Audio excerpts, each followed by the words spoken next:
Good evening.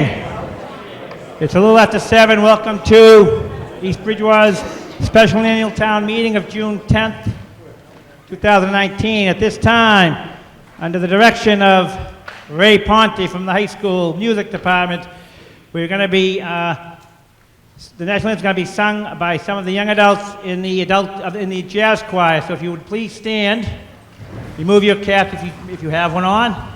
Ray, go ahead.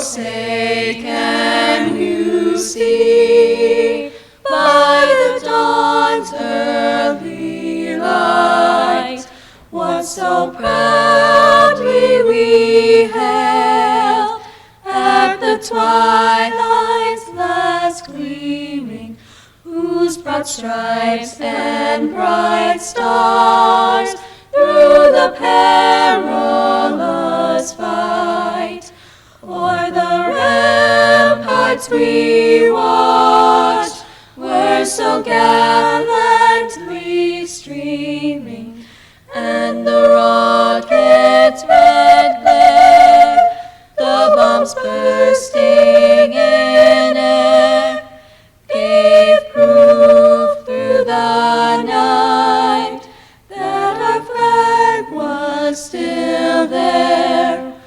Oh, say, does that star-spangled banner yet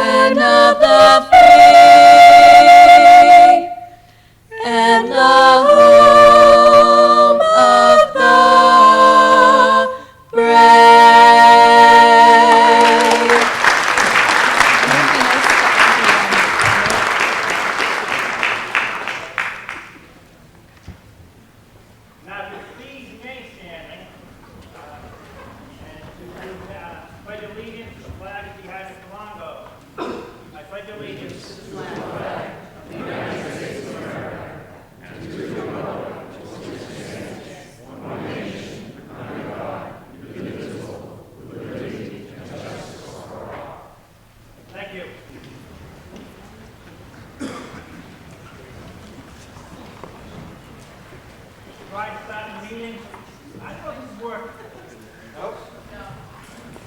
Says on. Prior to starting the meeting, as custom, we have a list of non-residents that will be sitting in front for either being town officials or related to what's going on tonight. Michelle Dahl, Assistant Town Clerk. Rebecca Johnson, Selectman's Administrative Assistant. Lean Gwen, Selectman's Office. Rocco Longo, Interim Town Administrator. Christopher McGee, Director of Library Services. Phyllis Terrell, Town Accountant. Melissa Morrissey, Treasurer Collector. Patrick Franey, Building Inspector. John Clifford, Town Council. Chris Kenny, Town Council. Robert Charles, Veteran Agent. I'm going to stop there for a minute and thank Mr. Charles. He's retiring on July 26th. Mr. Charles, please stand. He's up back. Thank you for your service, Mr. Charles. Ryan McGonigal, IT Director. Elizabeth Legault, Superintendent. John Phelan, Special Education Director. Tara Noyes, East Bridgewater Junior High, Senior High Assistant Principal. Kate Burns, Central School Principal. Andrew Gentile, Mitchell Middle School Principal. Deborah Dupre, Mitchell Middle School Assistant Principal. John Foskett, School Attorney. Lisa Green, Whitman resident. She just had asked to be in attendance tonight, and we allowed it. So thank you for coming. Now I'm going to have Ms. Gilpatrick, Town Clerk, read the warrant for the special town meeting.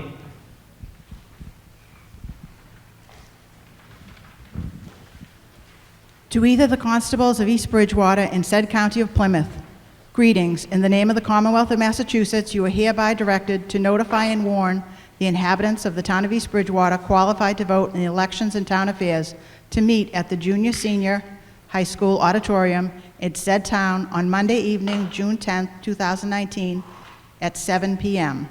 Then and there to act on the following articles to wit. And you are directed to serve this warrant by posting an attested copy thereof in at least 5 public places in the town, including at least 1 copy in each precinct within the town and 1 copy in the town hall, not later than 14 days prior to the commencement of said meeting. Given under the hands and seal this 20th day of May in the year of our Lord, 2019. Selectmen of the town of East Bridgewater. Thank you, Ms. Gilpatrick. We'll go to special town meeting. Article 1, however, before that, please keep in mind, we like to have discourse, but civil discourse. Please keep your comments directed to the article that's we're being discussed, and please direct all inquiries through myself. Article 1, Catherine Holbrook, Library Trustees. And please identify yourself and your address when you come to the mic. Catherine Holbrook, 29 Hillside Ave. I move to transfer from account number 22610-837-5961, Public Library fines, the sum of $6,000 to account number 1-610-521-5511, Public Library, supplies, books, and periodicals for the purpose of purchasing additional books for the collection. I have a motion. Do I have a second? Motion made and seconded. Finance Committee recommendation, if any? We recommend this article. Thank you. Mrs. Holbrook for discussion, if any? We're the library.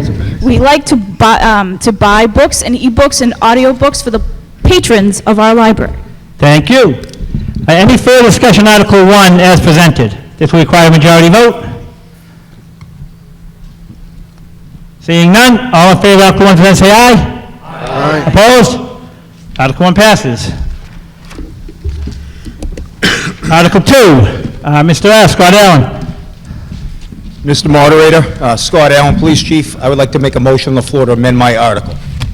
Okay, I have a motion to amend. Scott, would you present what your amendment's going to be? Yes, I'd like to remove and delete line number 2, 01-210-520-5578, specialized equipment, the amount of transfer $8,000. Okay, so I have a motion to amend. This is a two-part vote. So we first vote on allowing him to amend the motion. All in favor of allowing him to amend the motion? This is a reduction in the overall cost, correct? That's correct, sir. Any discussion on the motion to amend? Do I have a second? Okay, any discussion? Seeing none. All in favor of allowing Mr. Allen to amend the motion, say aye. Aye. So now the motion that we're voting on is it up there, Scott? Yes, sir, that'll be 47, the total amount to transfer, 47,800. Okay, any further discussion on the motion as amended? Seeing none, all in favor of the motion as amended, say aye. Aye. Opposed? Motion carries. Article 2 passes as amended. Thank you, Chief.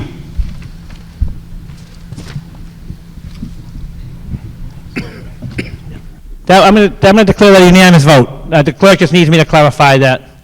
Mr. Dowling, Board of Selectmen.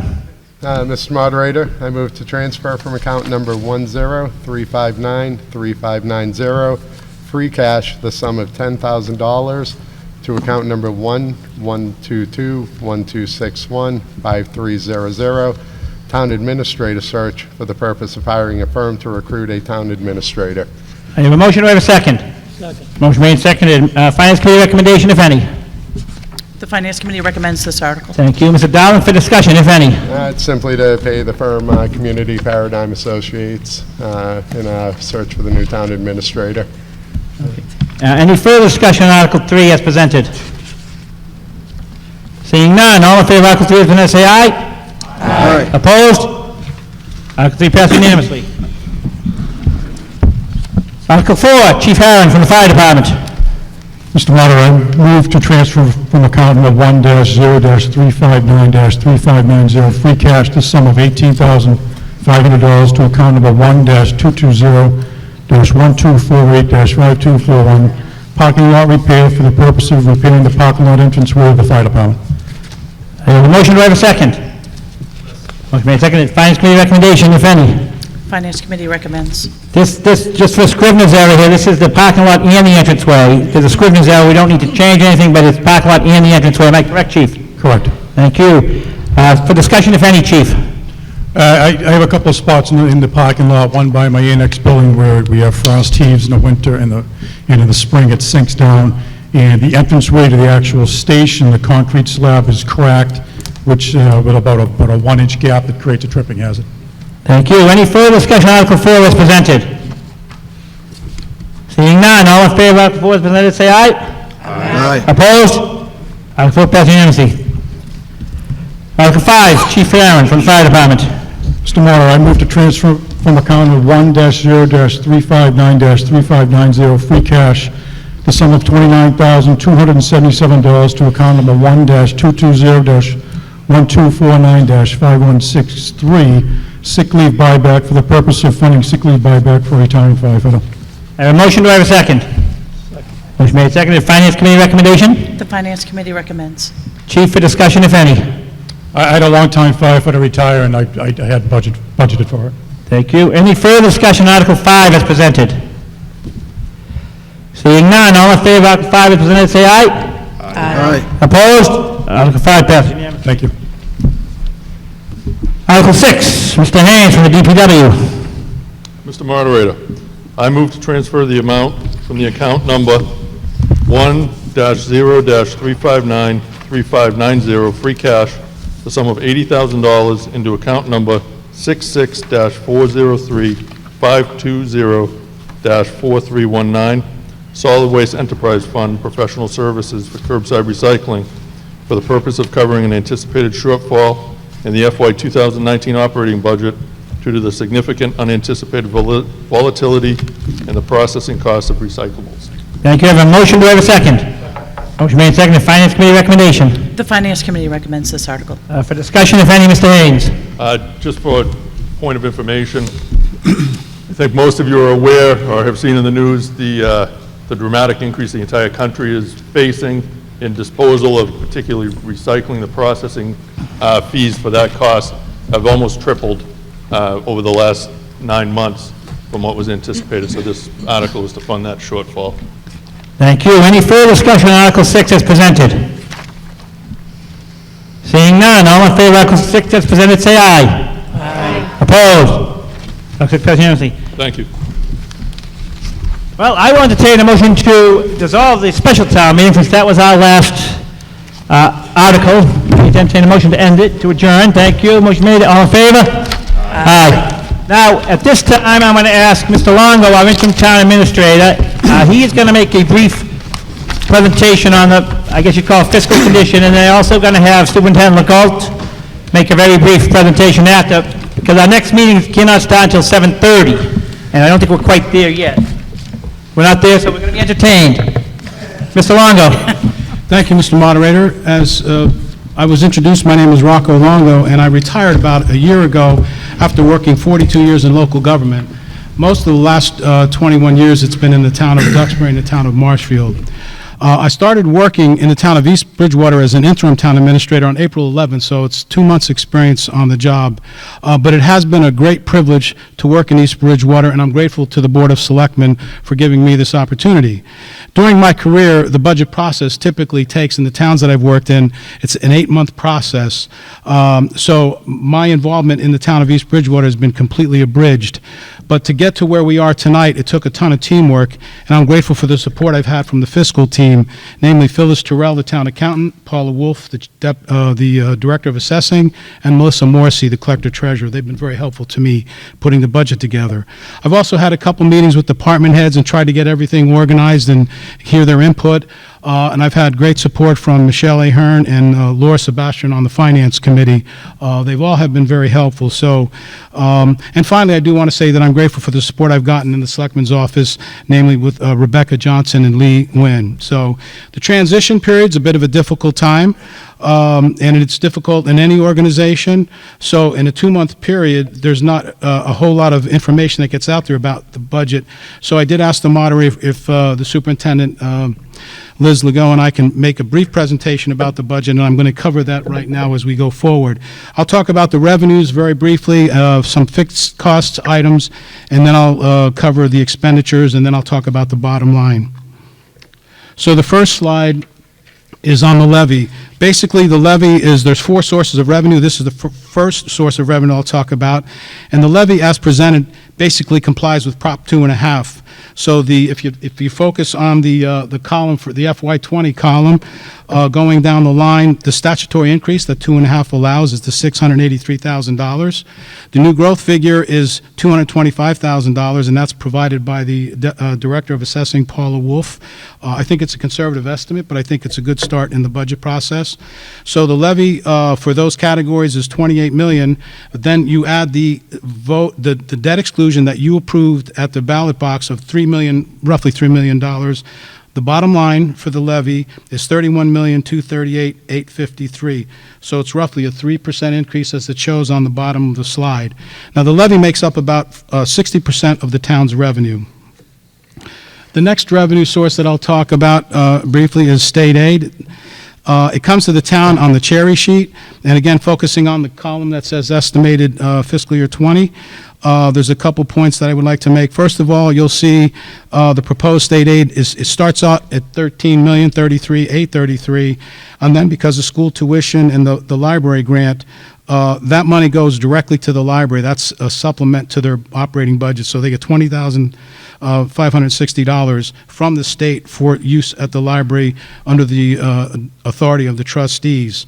Then the state gives us money, and they take some of that money back, the $647,936, and that's money that's typically used for county government, for regional planning, regional transportation, mosquito control, and those kinds of things. So the estimated state aid that we're going to receive is about 2.3% higher than it was last year. That's the $12 million that you see on the bottom there. Well, this thing isn't working that well, but you can see the $12 million.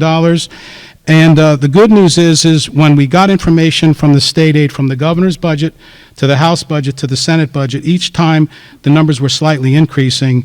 And then last week, the Secretary for Administration and Finance said that the state's revenues were up over 4% than what they projected. And he also mentioned that the lottery aid was $29 million over their projection, and they've been talking about additional school aid, Chapter 70 money.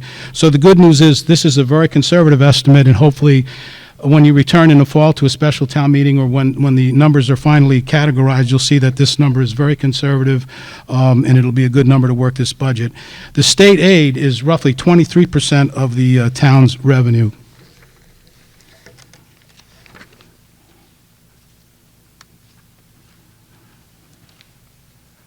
Okay, local receipts.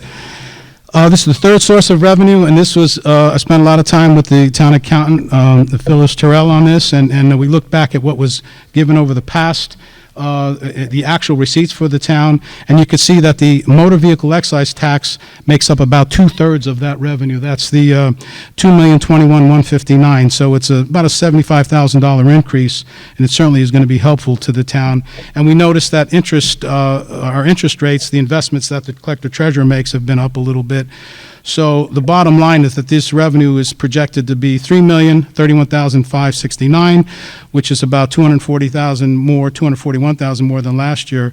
And it might seem like it's a high increase of 8.63, but looking back, this is not unusual. I think in fiscal year 15, it was about a 10% increase, and fiscal 8, it was about the same. So I still think this is a fair and reasonable estimate, and the local receipts make up about 6% of the town's operating budget. And the final category is all the revenue sources that aren't categorized as state, local, or state or local receipts or from the levy. So you see the ambulance receipts are part of the operational budget, and focusing on, again, the FY20 column. And then we have the Water Pollution Abatement Trust funds. That's loans that went out and payments that are made back to the town. And then the overlay surplus and capital stabilization, which has been a staple in your budget for years. And then the bottom items, the water receipts and the solid waste or enterprise funds, they're also as part of the budget. I think a key thing here is that, as you heard Mr. Haynes from DPW explain, that there needs to be a reevaluation of the solid waste situation because of the complexities that have been brought about starting when China stopped taking the recycling. So this revenue is being projected to increase by about 5.5% or $320,000. And this revenue makes up about 11% of the town's operating budget. So moving on to fixed costs, I just wanted to briefly mention these items. For the most part, the point of this is that these are items that really cannot be cut. And except for the first one, the first number for the reserve fund is a resource that the Finance Committee uses to help offset budget situations at the end of the year, budget shortfalls.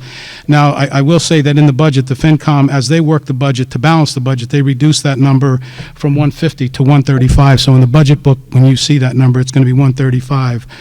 But the rest of these costs, the insurance costs for liability workers' comp, the audit, the Medicare town match, and the employee health insurance number and unemployment are all fixed costs that impact the town and the schools. So the only highlight here I want to point out is on the snow removal. On the snow removal, you've budgeted consistently $50,000 here. I did some research. In the past 10 years, the average snow removal cost is $402,000. So, and you had a low of $110,000, and you had a high in 2015, and everybody remembers that winter of $750,000. I think the point is we need to look at that number, and it'll be a challenge for the next administrator who's here and takes over permanently to maybe make that number a little closer to realistic, maybe not all at once, but slowly over a period of time, because it's never been 50,000. The way the town addresses it now is on the recap sheet, but I think it might be more appropriate, and it'll be somebody else's decision to include that number closer to reality in the operating budget. So then the comparison, if you look at all of the lines, if you took the budget that's in the town meeting warrant and you look at the categories as proposed for general government, public safety, and education as written here, I think it's important to note the bottom line. It's really only a 2.8% increase, and that's really a modest increase for this town and for the operating budget. And later, Liz and I will be able to respond to questions if you have questions about that. But that's a reasonable increase for the budgets, and you can see which ones increased and how much, and we could talk about those if you have questions. And then my final slide, rather than review these items item by item, I think the key is that in the 2-month period, with the support of the staff and everyone here, we have a balanced budget, and I think that's really a great accomplishment. So the revenues you see on the left, the $52 million, and the $52 million on the right means that our budget is in balance, which is a good thing. And now I'd like to introduce Liz Legault, who's going to talk a little bit about the school budget.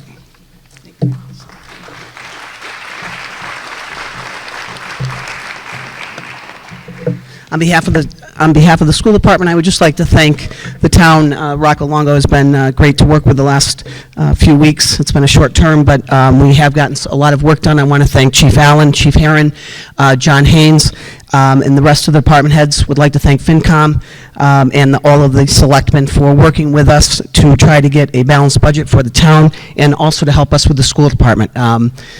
We are the largest piece of the pie in the town, but we do great things, and our kids are great.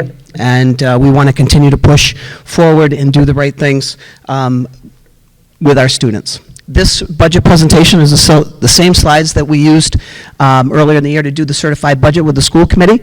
So I just brought a couple of slides this evening and a few things at a glance. This is our East Bridgewater Public Schools strategic plan, curriculum instruction, social emotional wellness, professional development, and technology. These are the 4 areas where we work to put our money and funding in to support our students and faculty. That is what drives our budget. It helps our school committee help us to finance all of our projects. Here's our curriculum review cycle. We will be implementing our wellness, physical education, and health and guidance this upcoming year in 2020, and we will be piloting and then purchasing social studies and language. The new frameworks from the Department of Secondary and Elementary Education has come out with new frameworks for social studies. Dr. Williams, on the curriculum instruction side, will be working with all of the pre-K through 12 social studies teachers, and the curriculums trying to get everybody up in par to the new frameworks that the Department of Education would like us to have our students learn. In fiscal 2020 budget, our salary is at $17,699,604. Our non-salary, which is everything outside of personnel issues, most of it is in the cost of special education and services that we give for students and supplies that we support our schools with. Our school budget is $20,879,895. Our busing had a decrease this year, and we're at $921,000. We're staying with Lucini Bus Lines. I want to thank them. They have been a great asset and support for the district. Our regional vocational is $770,668. Our total education budget is $22,571,563. Our comparison budget from last year to the upcoming year, our salary has increased $501,781. Our non-salary increases at $57,913 for an overall increase in the school budget of $559,694. Our busing, we decreased by $15,000. Our regional vocational went up at $19,502, and our total education increase from 2019 to 2020 is $564,196. And we put this slide together because we think it's important that we show where we started and where we're going. And in 2018, we did have a 4.31% increase. We had redid our contracts with all of our groups at the school district, and there was an increase. And in 2019, it was 2.93%. In 2020, we're at 2.56 increase.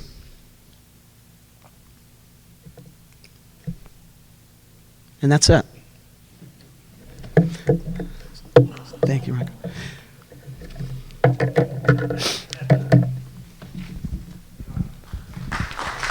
Thank you for that presentation, Superintendent Legault, Mr. Longo. Hopefully that's helpful as we progress tonight. I appreciate you doing that on such short notice. And now, it being 7:30 or shortly thereafter, I would ask Mr. Kilpatrick to read the warrant for the annual town meeting. And we do have another non-resident who has some town involvement, Jason Trepania, the water supervisor, and he has joined us tonight. Mrs. Kilpatrick.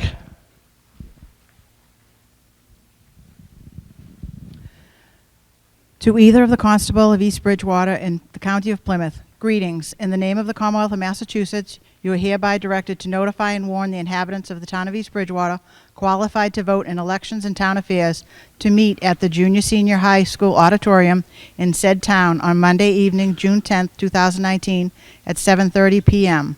Then and there to act on the following articles, to wit: and you are directed to serve this warrant by posting an attested copy thereof in at least 5 public places in the town, including at least 1 copy in each precinct within the town and 1 copy at the town hall, no later than 7 days prior to the commencement of said meeting. given under our hands and seal this 20th day of May in the year of our Lord, 2019. Selectmen of the Town of East Bridgewater. Thank you, Ms. Kilpatrick, and we'll go right into the annual town meeting of June 10th, 2019. We'll begin Article 1. Carol Julius, Vice Chairman, Board of Selectmen. And verbal reports. I have a motion, do I have a second? Second. Motion made, seconded, for discussion, if any, Ms. Julius? No, this is just our typical first article. Thank you. All in favor? Is there any further discussion? This is just a bookkeeping matter we take every single year. Any further discussion, Article 1 is presented? Seeing none, all in favor of Article 1 is presented, say aye. Aye. Opposed? Article 1 passes. Article 2, Mr. Sheedy, Board of Selectmen. Mr. Moderator, I move to authorize the Board of Selectmen to enter into a contract with Mass Highway for the construction and maintenance of public highways for the fiscal year beginning July 1st, 2019. I have a motion, do I have a second? Second. Motion made and seconded. Mr. Sheedy, for discussion, if any. This will authorize the town to use the Chapter 90 money from the state. Thank you. Any further discussion, Article 2 is presented? Seeing none, all in favor of Article 2 is presented, say aye. Aye. Opposed? Article 2 unanimous. Article 3. Mr. Dowling, Board of Selectmen. Mr. Moderator, I move to raise and appropriate $721,327.81 and appropriate and transfer from account number 103593590 free cash the sum of $617,239 to account number 821229114971 expendable trust Selectmen Capital Stabilization Fund. I have a motion, do I have a second? Second. Motion made, seconded. Finance Committee recommendation on this article?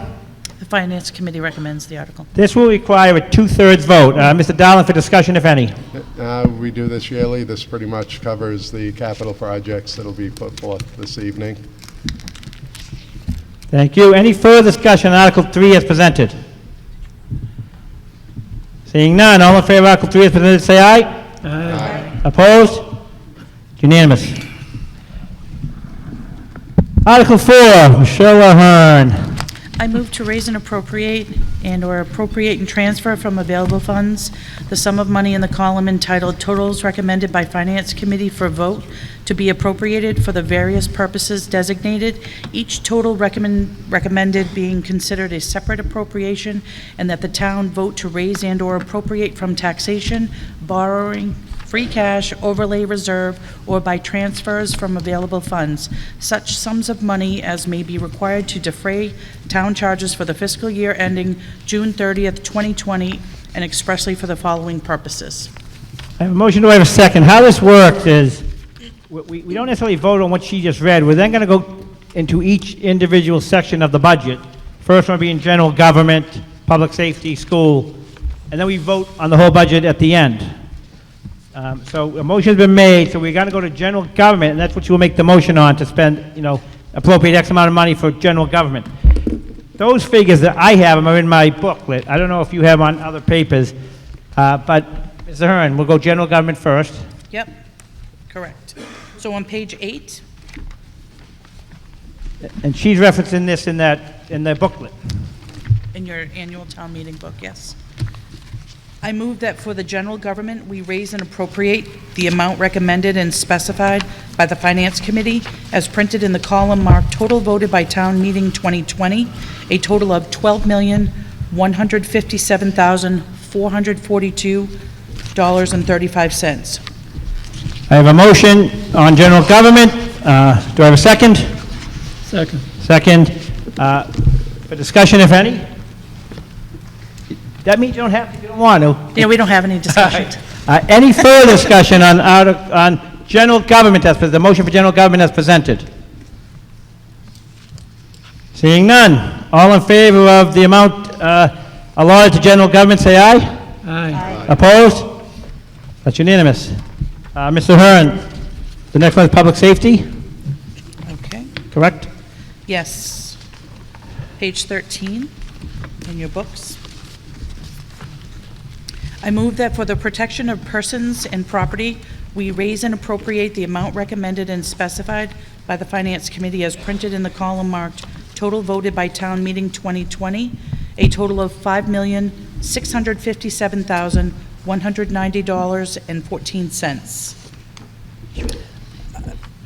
Total protection of persons and property, $5,657,190.14, of which $4,972,190.14 will be raised from the tax levy. $685,000 will be raised from ambulance fund reserved for appropriation. Thank you. I have a motion. Do I have a second? Second. Motion made and seconded. Again, any further discussion, if any? Any further discussion out here regarding that part of the general budget for public safety? Seeing none, all in favor of the public safety portion of the budget, say aye. Aye. Opposed? Unanimous. Mr. Hearn. Okay, page 15 in your books.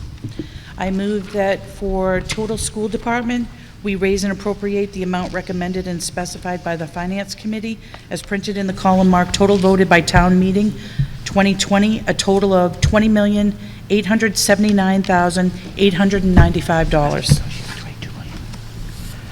I have a motion. Do I have a second? Second. Motion made, seconded. All in favor? Any further discussion on the total school department budget? This isn't total education, it's total school department. Ms. Wolf. Hi, Kathy Wolf, Laurel Street. I just have a question. There's something in here, and I can't see because there's no light, but You do that on purpose. you do it on purpose. I think I can't read it. It's either 62,000 or 82,000, but it says adjustments. So perhaps somebody from the school department could explain what that $153,000 is. Yeah, she's talking about line 62,000. It's on page 15. 1, 2, 3, 4, 5, about the sixth line up from total school department. Adjustments is in capital letters. Mr. Longo, you want to address that? Mr. Rotter, I may be able to help with that. And what happened was, when I got here, there was a difference in the school number and where the town was in terms of balancing the budget. Because we didn't know where to place it, we thought that would make it easy, and that's what we needed to get to assist the schools. So that number adjustment was just for us to balance the budget, because typically by law, the school only needs to vote one number, and it's impressive to see that they have their whole budget in here. But that number is just basically what we needed to balance their budget and to meet their request. Thank you. Any further discussion on total school department?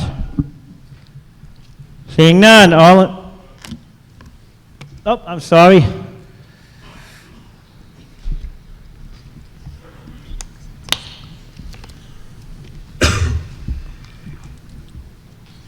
Hi, everyone. Andrew Rankin, 361 Summer Street.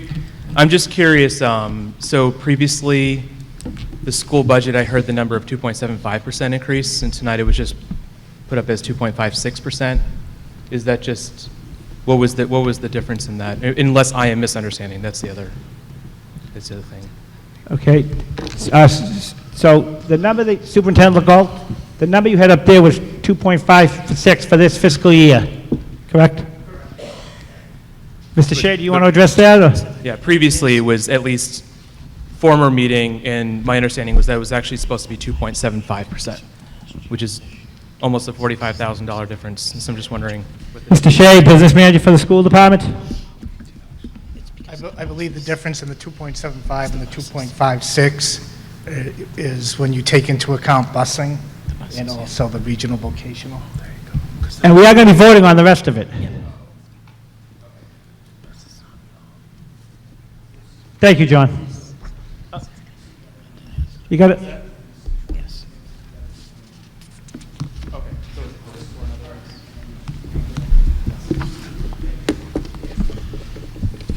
Thank you, John. Seeing no further discussion, we vote on total school department budget as outlined in the in your warrant. All in favor? And the amount is $20,879,895. All in favor? Aye. Opposed?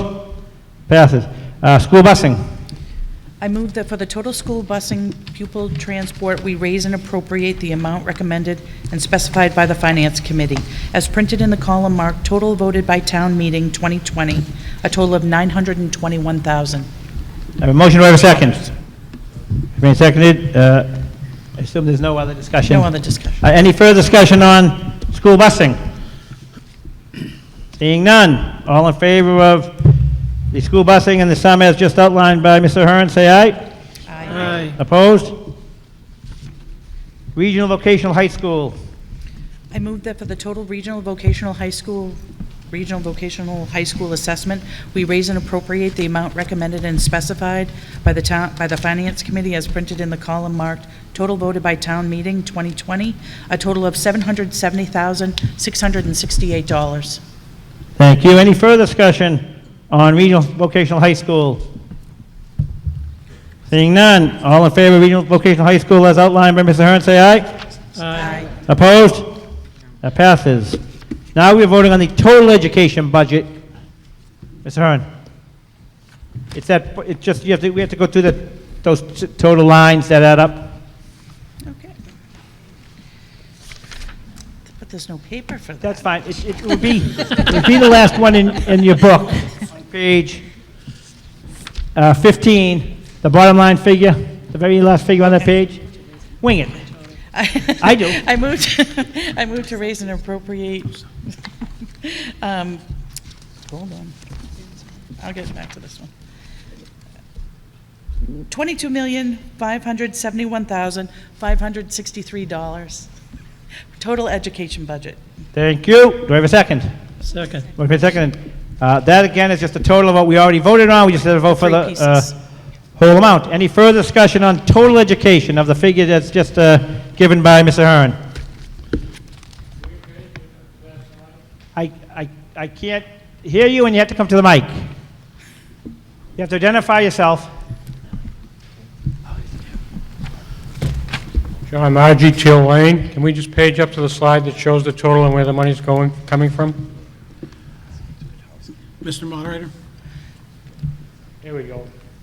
Oh, no, that's public works. No, that's Public Works. Mr. Moderator? Well, Hold a second. That's Public Works. Go back to the last school one. but my question is then, are we seeing where this money is coming from? What's coming from the tax levy? What's coming from other? No, we're voting on what we've voted so far is three different parts of the education budget, which have already been approved. Right. Now we're just voting on those three as a total. There's nothing else we're voting on. We've already voted on the amount. Right, well, we voted on the amount, but all the other departments show where the money comes from. Well, I believe it comes by, Mr. Clifford, I'm going to let Mr. Clifford handle it. Mr. Clifford, Town Council. The actual motions state that they're all raised and appropriate articles, so they're all coming from the tax levy. Okay, thank you. Any further discussion? Seeing none. All in favor of the total education budget as outlined by Mr. Hearn, say aye. Aye. Opposed? It passes. Article 5. Page 19 in your books. Ms. Julius, Vice Chair and Board of Selectmen. Oh, wait a minute, hold on. Hold on. See that, I'm waiting too far and everyone's looking. We have to do Public Works and everybody else. Yeah. Mr. That's why I Hearn. said page 19 in your books. Mr. Hearn.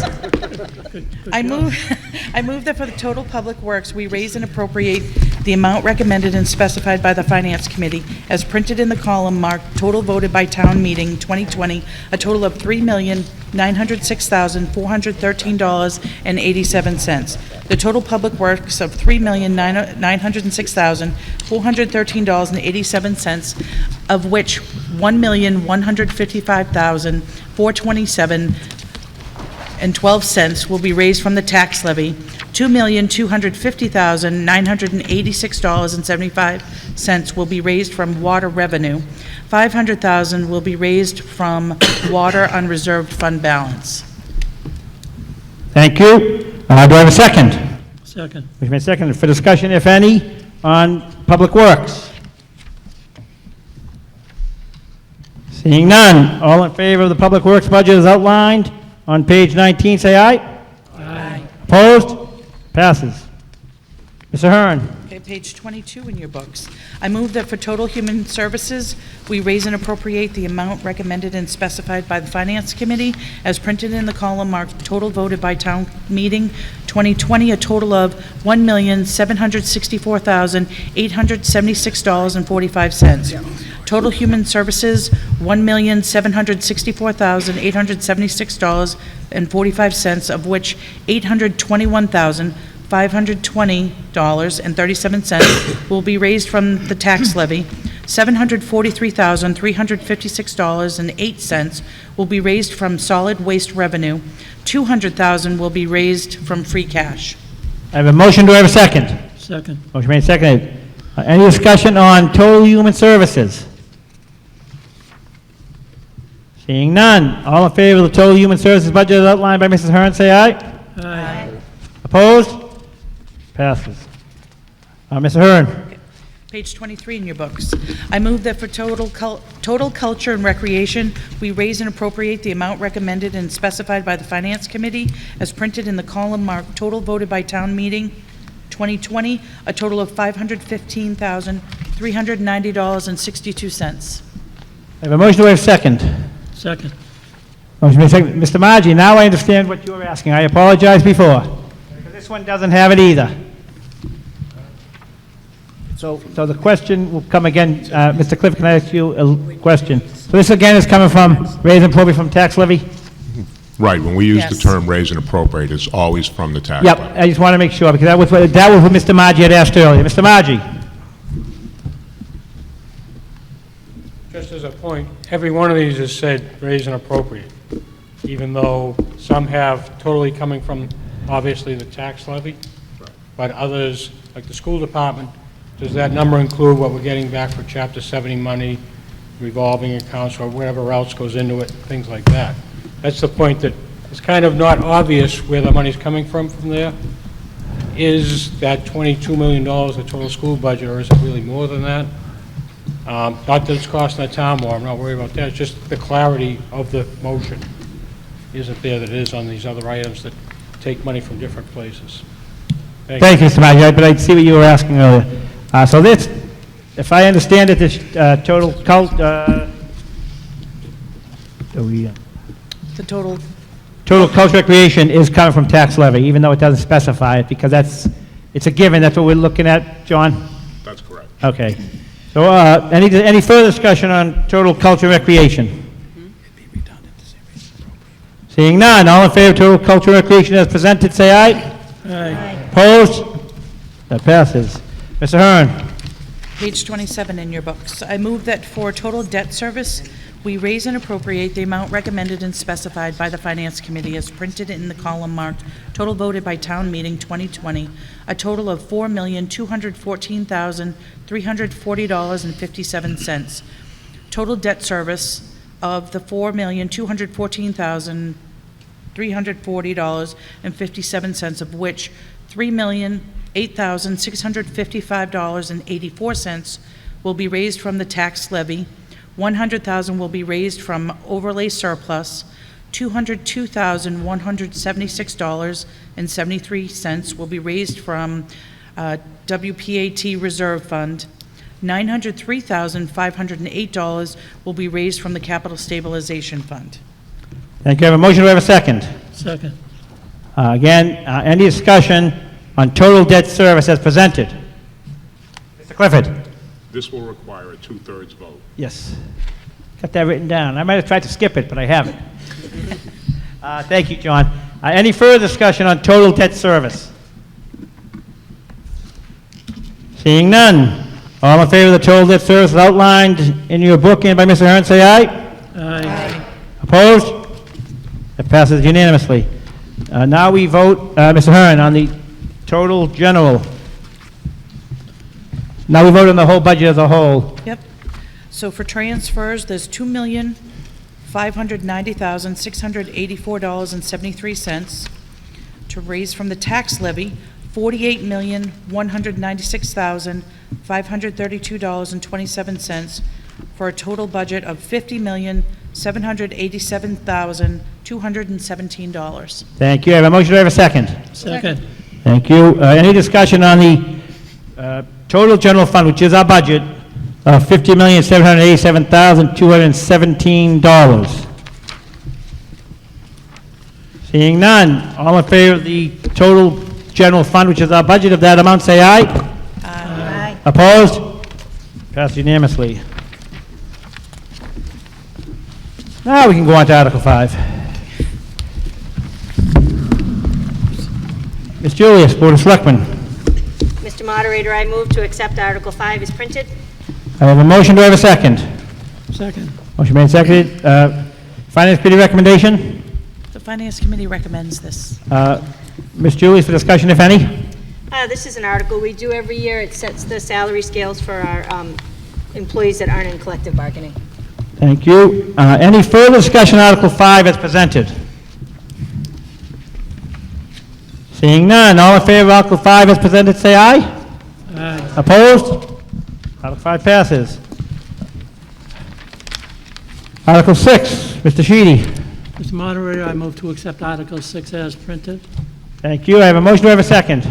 Second. Finance Committee recommendation. The Finance Committee recommends this article. For discussion, if any, Mr. Sheedy. This is compensation stipend for some of the elected officials in town.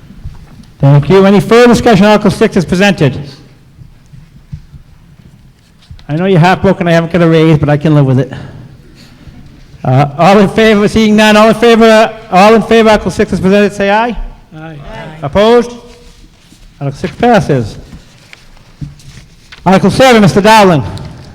Mr. Moderator, I move to fix the maximum amount that may be spent during the fiscal year 2020, beginning on July 1st, 2019, for the revolving funds established in town bylaws for certain departments, boards, committees, agencies, or offices in accordance with Massachusetts General Laws, Chapter 44, Section 53E and a half, as printed. Thank you. I have a motion. Do I have a second? Second. Motion made and seconded. Finance Committee recommendation, if any? The Finance Committee recommends this article. Thank you. Any further, Mr. Dowling, for discussion, if any?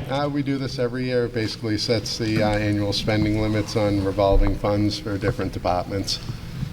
Thank you. Any further discussion on Article 7 as presented? Seeing none, all in favor of Article 7 as presented, say aye. Aye. Opposed? Article 7 passes. Article 8, Mrs. Wolf, Board of Assessors.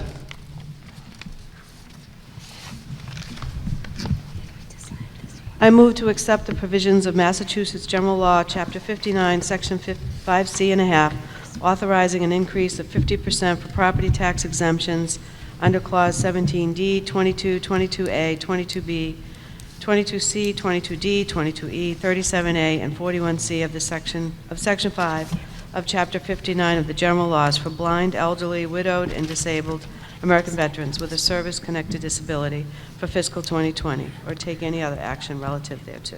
Thank you. I have a motion. Do I have a second? Made and seconded. Finance Committee recommendation, if any? Ms. Wolf, for discussion, if any? We do this every year. The state authorizes a certain amount, and then we up it 50% in addition. Thank you. Any further discussion on Article 8 as presented? Seeing none, all in favor of Article 8 as presented, say aye. Aye. Opposed? Article 8 passes. Article 9, Ms. Pankton, School Committee. I move pursuant to General Law, Chapter 30B, Section 21B, to authorize a school bus transportation contract for a term of 5 years, including any renewal, extension, or option. I have a motion. Do I have a second? Motion made and seconded. Does Finance Committee have a recommendation? No. Ms. Pankton, for discussion, if any? None. Okay. Any further discussion on Article 9 as presented? Mr. Shea.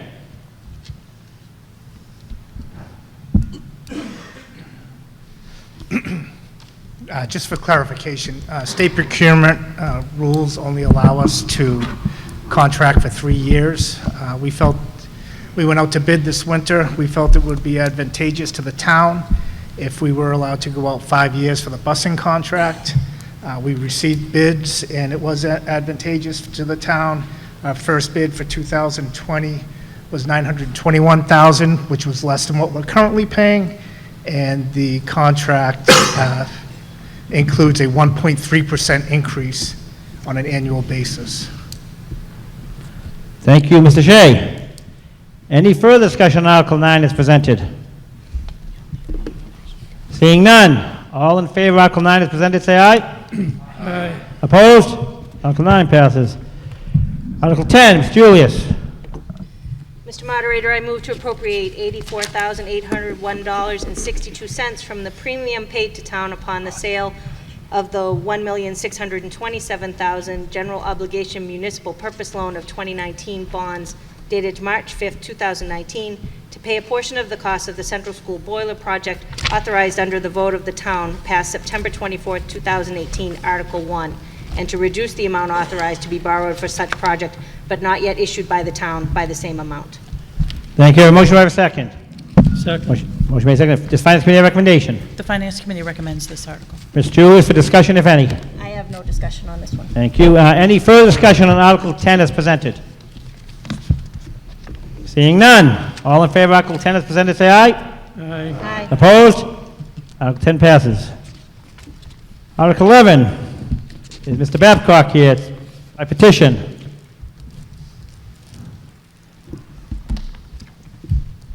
Would you like me to read the whole thing? That's up to you. You can do it as printed. Well, I'll try to give a gist of it. Well, you can give it, you can do it as printed, and then a discussion part, it's up to you. I move the following bylaw be added to the bylaws of the town of East Bridgewater. The town body tasked with assembling the town warrant for the annual town meeting of East Bridgewater shall every year include on said warrant, A, an article, hereinafter the approved school budget article on the town warrant, which shall be voted on by the voters of East Bridgewater at the annual town meeting. The approved school budget article shall consist of the budget number for the upcoming fiscal year for the schools that has been approved by the East Bridgewater School Committee, hereinafter the approved school budget number, and a request to allocate funds from the town for said approved school budget number. Said approved school budget article shall be couched in the language normally used for budget requests in the town warrant. Should the voters of East Bridgewater vote by a majority at town meeting to accept the approved school budget article, funds for said approved school budget number shall be budgeted to the schools of East Bridgewater for that upcoming fiscal year from the taxes, revenues, and other sources collected by the town of East Bridgewater. B, the East Bridgewater bodies which put together recommend the proposed town budget, which is separate and distinct from the school budget for the town of East Bridgewater, including but not limited to the Selectmen, Finance Committee, and Town Administrator, shall also create a balanced budget for the rest of the town departments and the town as a whole, which takes into account and includes the approved school budget number, and shall present said balanced budget to the town at town meeting as part of the warrant. Said approved school budget article will appear before any other article pertaining to approval for an overall town budget on the town warrant, but may not be presented as merely a recommendation or suggestion, but instead as an article that must be voted on by the voters at town meeting. Should the Selectmen, Town Administrator, Finance Committee, and School Committee all agree on a budget number for the schools, hereinafter the agreed upon school budget number, and should the school committee vote to approve said agreed upon school budget number, the agreed upon school budget number may instead be submitted to the voters via article in the warrant at town meeting in place of the approved school budget number, and there shall be no requirement to submit a separate overall budget taking into account the approved school budget number. Explanation. Passage of this article will ensure that the voters... Hold on a second, Mr. Secretary. Since you're done with your motion part, let's get a second on that, and then your explanation. I always give the people the opportunity to explain. So, does your motion end at taking into account the approved school budget number? That paragraph. If I have a motion, do I have a second? The motion, thank you. Does Finance Committee have a recommendation on this? We voted to not approve this. Thank you. So now for discussion, for explanation, Mr. Babcock, now you can explain. Sure. Basically what this is seeking to do is avoid the problems we've had for the last decade or so, where the school's approved budget number is never put to a vote. The selectmen and the FinCom come up with a lower number. That's the one that gets up on the article. Last year, we got enough school parents and supporters of the schools in, and we overvoted, we outvoted that number and got the school's approved number through. That then required that the budget needed to be rebalanced. What this seeks to do, if that happens, if the Finance Committee and the Board of Selectmen can't, agree with the school committee and they have two different numbers, what this article requires is that the town then come up with two balanced budgets, one using the school's number and one using the town's number. The idea is, hopefully, this will get the two parties to come together and agree on one number that they can both work with. We then won't be in a situation like we were last year, where school parents outvote the recommended number that the town has put forward, and suddenly the town administrator and the finance committee are in a bind and they have to balance a new budget. So this would put both the school's number and the selectmen's number up for a vote. Both would have a balanced budget that had been created, but there would be no need for those two different numbers if the two groups had come together and agreed upon one number for the school. So ideally, this would bring them together and we wouldn't have another situation like we did last year. This would also help the schools. Thank you, Mr. Babcock. Mr. Margie. John Margie, 7 Tail Lane. And I'd just like to point out in the columns that go across the top of the pages where the budgets were listed, there is a fiscal 2020 department request, then the approved number by the Finance Committee. And really, the selectmen have nothing to do with this budget. The Finance Committee works with all the different departments. They come up with recommended amounts, come up with a total recommended budget for the town, and that is the number that ends up getting voted on. I know there was an issue a couple of years ago where the number that was used for the department request was a year old, and that was due to the fact that prior to the printing, which was done like the Friday before the town meeting or Thursday before the town meeting, the school department had not yet come up with a number of what their request would be to submit to the town, and they brought it over too late to get it in the warrant. They addressed that at the town meeting with a motion to change the amount. I believe the chairwoman, Mrs. Pennington, got up and addressed that. I think Mr. Babcock's article is a good idea, but it's the process that we've been using for the last 20, 30 years that I'm aware of. So I really don't think that we need to add another law to the books to do what we've been doing for so long. Thank you, Mr. Moderator. Thank you, Ms. Pennington. As school committee members, we are passionate about advocating for all of our students, which includes funding for the schools. The school committee officially voted 4-2 not to endorse petitioned Article 11. Both the town attorney and the school committee attorney have advised that there are potential legal risks with the way that Article 11 is worded. The committee's priority is that its budget be presented to the voters at town meeting so that they can vote on it. Massachusetts law requires this. That did not happen in 2017. It did happen last year in 2018, even though the town and the committee disagreed on the proper budget number. Town meeting voters were given the opportunity to adopt the committee's budget, and they did so overwhelmingly. As you can see, this year the process worked the way it does in most towns. The town and the committee sat down and reached an agreement on a number which makes certain that our schools receive the funding they requested. We are confident that with a new town administrator in place, this is the process that will be followed in future years. If that is the case, there will be no need for a bylaw amendment which will only raise legal concerns. Please know that this article does not create additional funding for the school district. Since the departure of the town administrator this spring, the school district has been successfully collaborating with both the interim town administrator and the town department heads. As we continue to collaborate, this article, this article, if passed, could potentially be a detriment to ongoing collaborative efforts. Thank you. Thank you. Mr. Babcock, quickly. I'd just like to point out this fear that this is somehow going to run afoul of, the wording. Any bylaw amendment goes before the Attorney General before it goes into place. They check it over. If they have a problem with it, it never goes into place. So that fear really is unfounded. As to Chairwoman Pennington's comments, I think it's very likely that we are seeing for the first time in, as far as I can tell, close to a decade, the town finally agreeing to what the school's approved budget is. I think it's in no small part because of the threat of this bylaw. This really isn't a threat. Hold it. Really Mr. is- Babcock, make the directions, your points towards me, and we don't get into other things. Just talk about your bylaw, whether or not we're going to accept it, and let's move on. This is not a threat to anyone. The town still is the one who votes whether they're going to approve the school's budget or the town's budget. The only thing this does is make sure that there is a balanced budget in place, whichever of the two numbers the voters choose, and hopefully this brings the town and the schools together, as they have not been for close to a decade.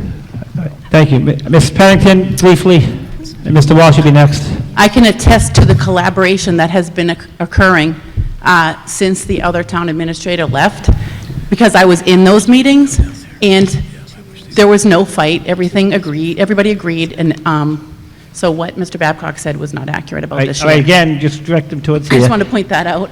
Thank you. Mr. Walsh. Dave Walsh, Snow Meadow Drive. You know, the intent of this article, to avoid confusion and filibustering at town meeting, I think will just enhance that. If I understand this correctly, and I'm going to use simple math because it's easier for me, if there was $100 available from tax levy and everything, and the school proposed a budget of $75, that means the burden is then on the Finance Committee, Board of Selectmen, and department heads to make a balanced budget with $25 left. So there'd be a lot of shifting and things going on, a lot of amendments at the meetings. I think what I've seen here tonight, I was actually very surprised at the amount of collaboration and how things are going right now. I say, let's not throw the baby out with the bathwater here. We have a new town administrator who's going to be coming on board. There's a big desire for collaboration. Let's go with what we have and make it work. It's been working. Thank you. Ms. Nelson. Lois Nelson, Stonebridge Way. I've been coming to town meetings since I think 1971. They post what the school committee thinks they need. They post what the finance committee has decided is what we can afford to do. Sometimes it comes to the floor of town meeting and there's a good lively discussion, and sometimes it just passes by one or the other of the things. I don't think we need another layer of laws adding to the confusion. If you come to town meeting, you know you've got choices. You can go with what the school committee said, what the finance committee says. In a perfect world, they're the same thing. In a less than perfect world, we're a democratic republic and we sort it out. Thank you. Thank you. Any further discussion on Article 11 as presented? Seeing none. Oh, Mr. Margie, last time, John. Just want to echo what Mrs. Nelson just said. I think she put everything very well and very succinctly. I do want to correct one thing. I don't think over the last decade there have been times of disagreement on what went on the town warrant versus what the school committee wanted. In 2017, the school certified approved budget was higher than what the actual department request became after the new superintendent took over. So that would be the differentiation. The only other one would have been 2018, where, again, it was changed at town meeting, which is the process that would be followed anyway, as Mrs. Nelson said. Thank you for your time. Thank you. Mr. Babcock, this is your third time up, so make it real quick, please. Very quick. You're the petitioner, I'll give you the third time. The folks talking about how things have been working great. The NEASC report for our schools said that we're on probation for losing the accreditation for the schools because they are underfunded. So I'll just Again, leave it at that. I'm not going to, we don't have to discuss that we don't have to go with that, Ms. Pennington, if you're fine. All right, seeing no further discussion on Article 11 as presented. All in favor, say aye. Aye. Opposed? No. The noes have it. Fails to pass. Article 12.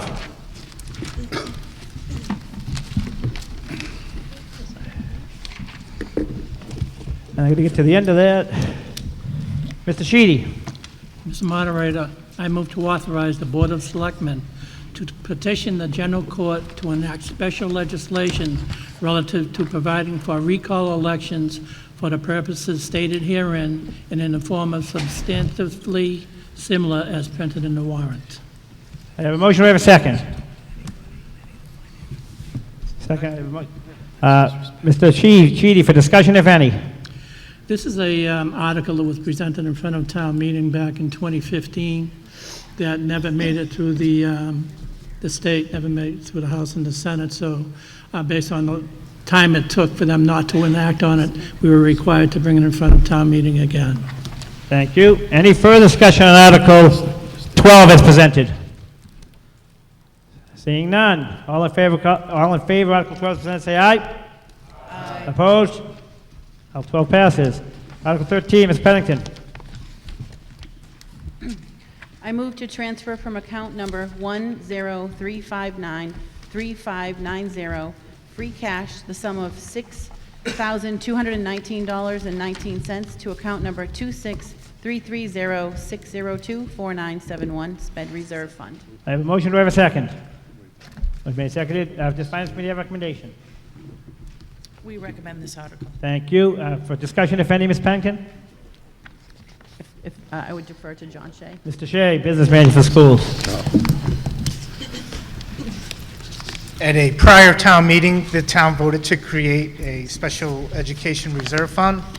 This fund is used to pay for unanticipated or unbudgeted costs for special education. The account right now has zero balance. It was never funded with any money. Last year, we were under budget by the $6,219. We're asking it to be transferred into this fund. Thank you. Any further discussion on Article 13 as presented? Seeing none. All in favor of Article 13 as presented, say aye. Aye. Opposed? Article 13 passes. Article 14, Mr. Dowling. Mr. Moderator, I move to transfer from account number 103593590, free cash, the sum of $7,200 to account number 112212505303, Archival Data Services, for the purpose of continuing the archival data program for the town. I have a motion. Do I have a second? Second. Motion made, second. Finance Committee recommendation? The Finance Committee recommends this article. Mr. Dowling, for discussion, if any. This is actually for the town clerk. It gives us a chance to move everything from paper into a digital system as part of the audit, annual audit. Thank you. Any further discussion on Article 14 as presented? Seeing none. All in favor of Article 14 as presented, say aye. Aye. Opposed? Article 14 passes. Article 15, Chief Allen from the Police Department. Yes, sir. I move to transfer from account number 1-0-359-3590, free cash, the sum of $8,860 to account number 1-210-1251-5576, security equipment mounts, for the purposes of installing 3 additional exterior camera mounts for the town hall building. I have a motion. Do I have a second? Second. Motion made, seconded. Finance Committee recommendation? The Finance Committee recommends. Chief, for discussion, if any. As part of our security plan for the town, including the town hall, police station, and the schools, we've found 3 areas where we could utilize exterior cameras, blind spots, if you will, during a recent project that we need to enhance the security for those areas around town hall to have full 360 coverage. Thank you. Any further discussion on Article 15 as presented? Seeing none. All in favor of Article 15? Oh, I'm sorry, sir. Again, announce your name and address, please. Andrew Rankin, 361 Summer Street. I'm just curious, in that assessment, did you identify any other areas around the schools? So we are working closely with the school department. We have done building infrastructure assessments at all 3 schools. A sergeant and another school resource officer went to specialized training. We just recently collaborated with the school department and enhanced both at the middle school and soon to be at the, we had a project plan for the central school to enhance all 3 of the schools. The high school has a new system that is all connected back to the police station that we can monitor all of the schools in real time. Thank you. Any further discussion on Article 15 as presented? Seeing none, all in favor of Article 15 as presented, say aye. Aye. Opposed? Article 15 passes. Article 16, Ms. Kilpatrick, Town Clerk. I move to transfer from account number 1-0-359-3590, free cash, the sum of $14,201 to account number 1-162-1262-5850, voting booths, for the purpose of purchasing new voting booths. I have a motion. Do I have a second? Motion made second. Finance Committee recommendation. The Finance Committee recommends. Ms. Kilpatrick for discussion, if any. The voting booths that we presently are using are in disrepair at best. This amount will give us enough to have 16 stations in each precinct, and they're very easy for setup and taking them down. And the ones we have now, there's so much wear and tear on them, we can barely get 8 to 10 booths for each precinct total as it is. Thank you. Any further discussion on Article 16 as presented? Seeing none, all in favor of Article 16 as presented, say aye. Aye. Opposed? Article 16 passes. Article 17, Chief Harron from the Fire Department. Mr. Moderator, I move to transfer from account number 22-231-835-5961 ambulance fund the sum of $16,900 to account number 1-220-1252-5585 ballistic armor, 13 sets, for the purpose of purchasing 13 sets of ballistic armor. I have a motion. Do I have a second? Motion made seconded. Finance Committee recommendation. The Finance Committee recommends this article. Chief for discussion, if any. Mr. Moderator, last year I was able to purchase 10 sets off budget due to a surplus from some firefighters that had left my employ. I have 23 full-time firefighters. This would outfit every firefighter with a set of ballistic armor, God forbid that they should ever need it. Thank you. Any further discussion on Article 17 as presented? Ms. Wolf.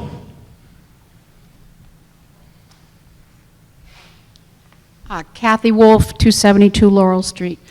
Chief, could you explain why firefighters would need to be protected from bullets? I guess I'm assuming that's what a ballistic armor is.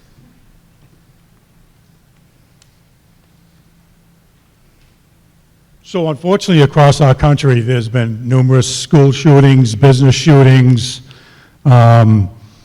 Police officers responded there, and they try to do the best they can to apprehend the subject. Firefighters, EMTs are expected to go in on what they call, I believe it's called like forced cover, where they go in with some police officers into an area that might still be warm, that the active shooter might still be in the building and not incapacitated.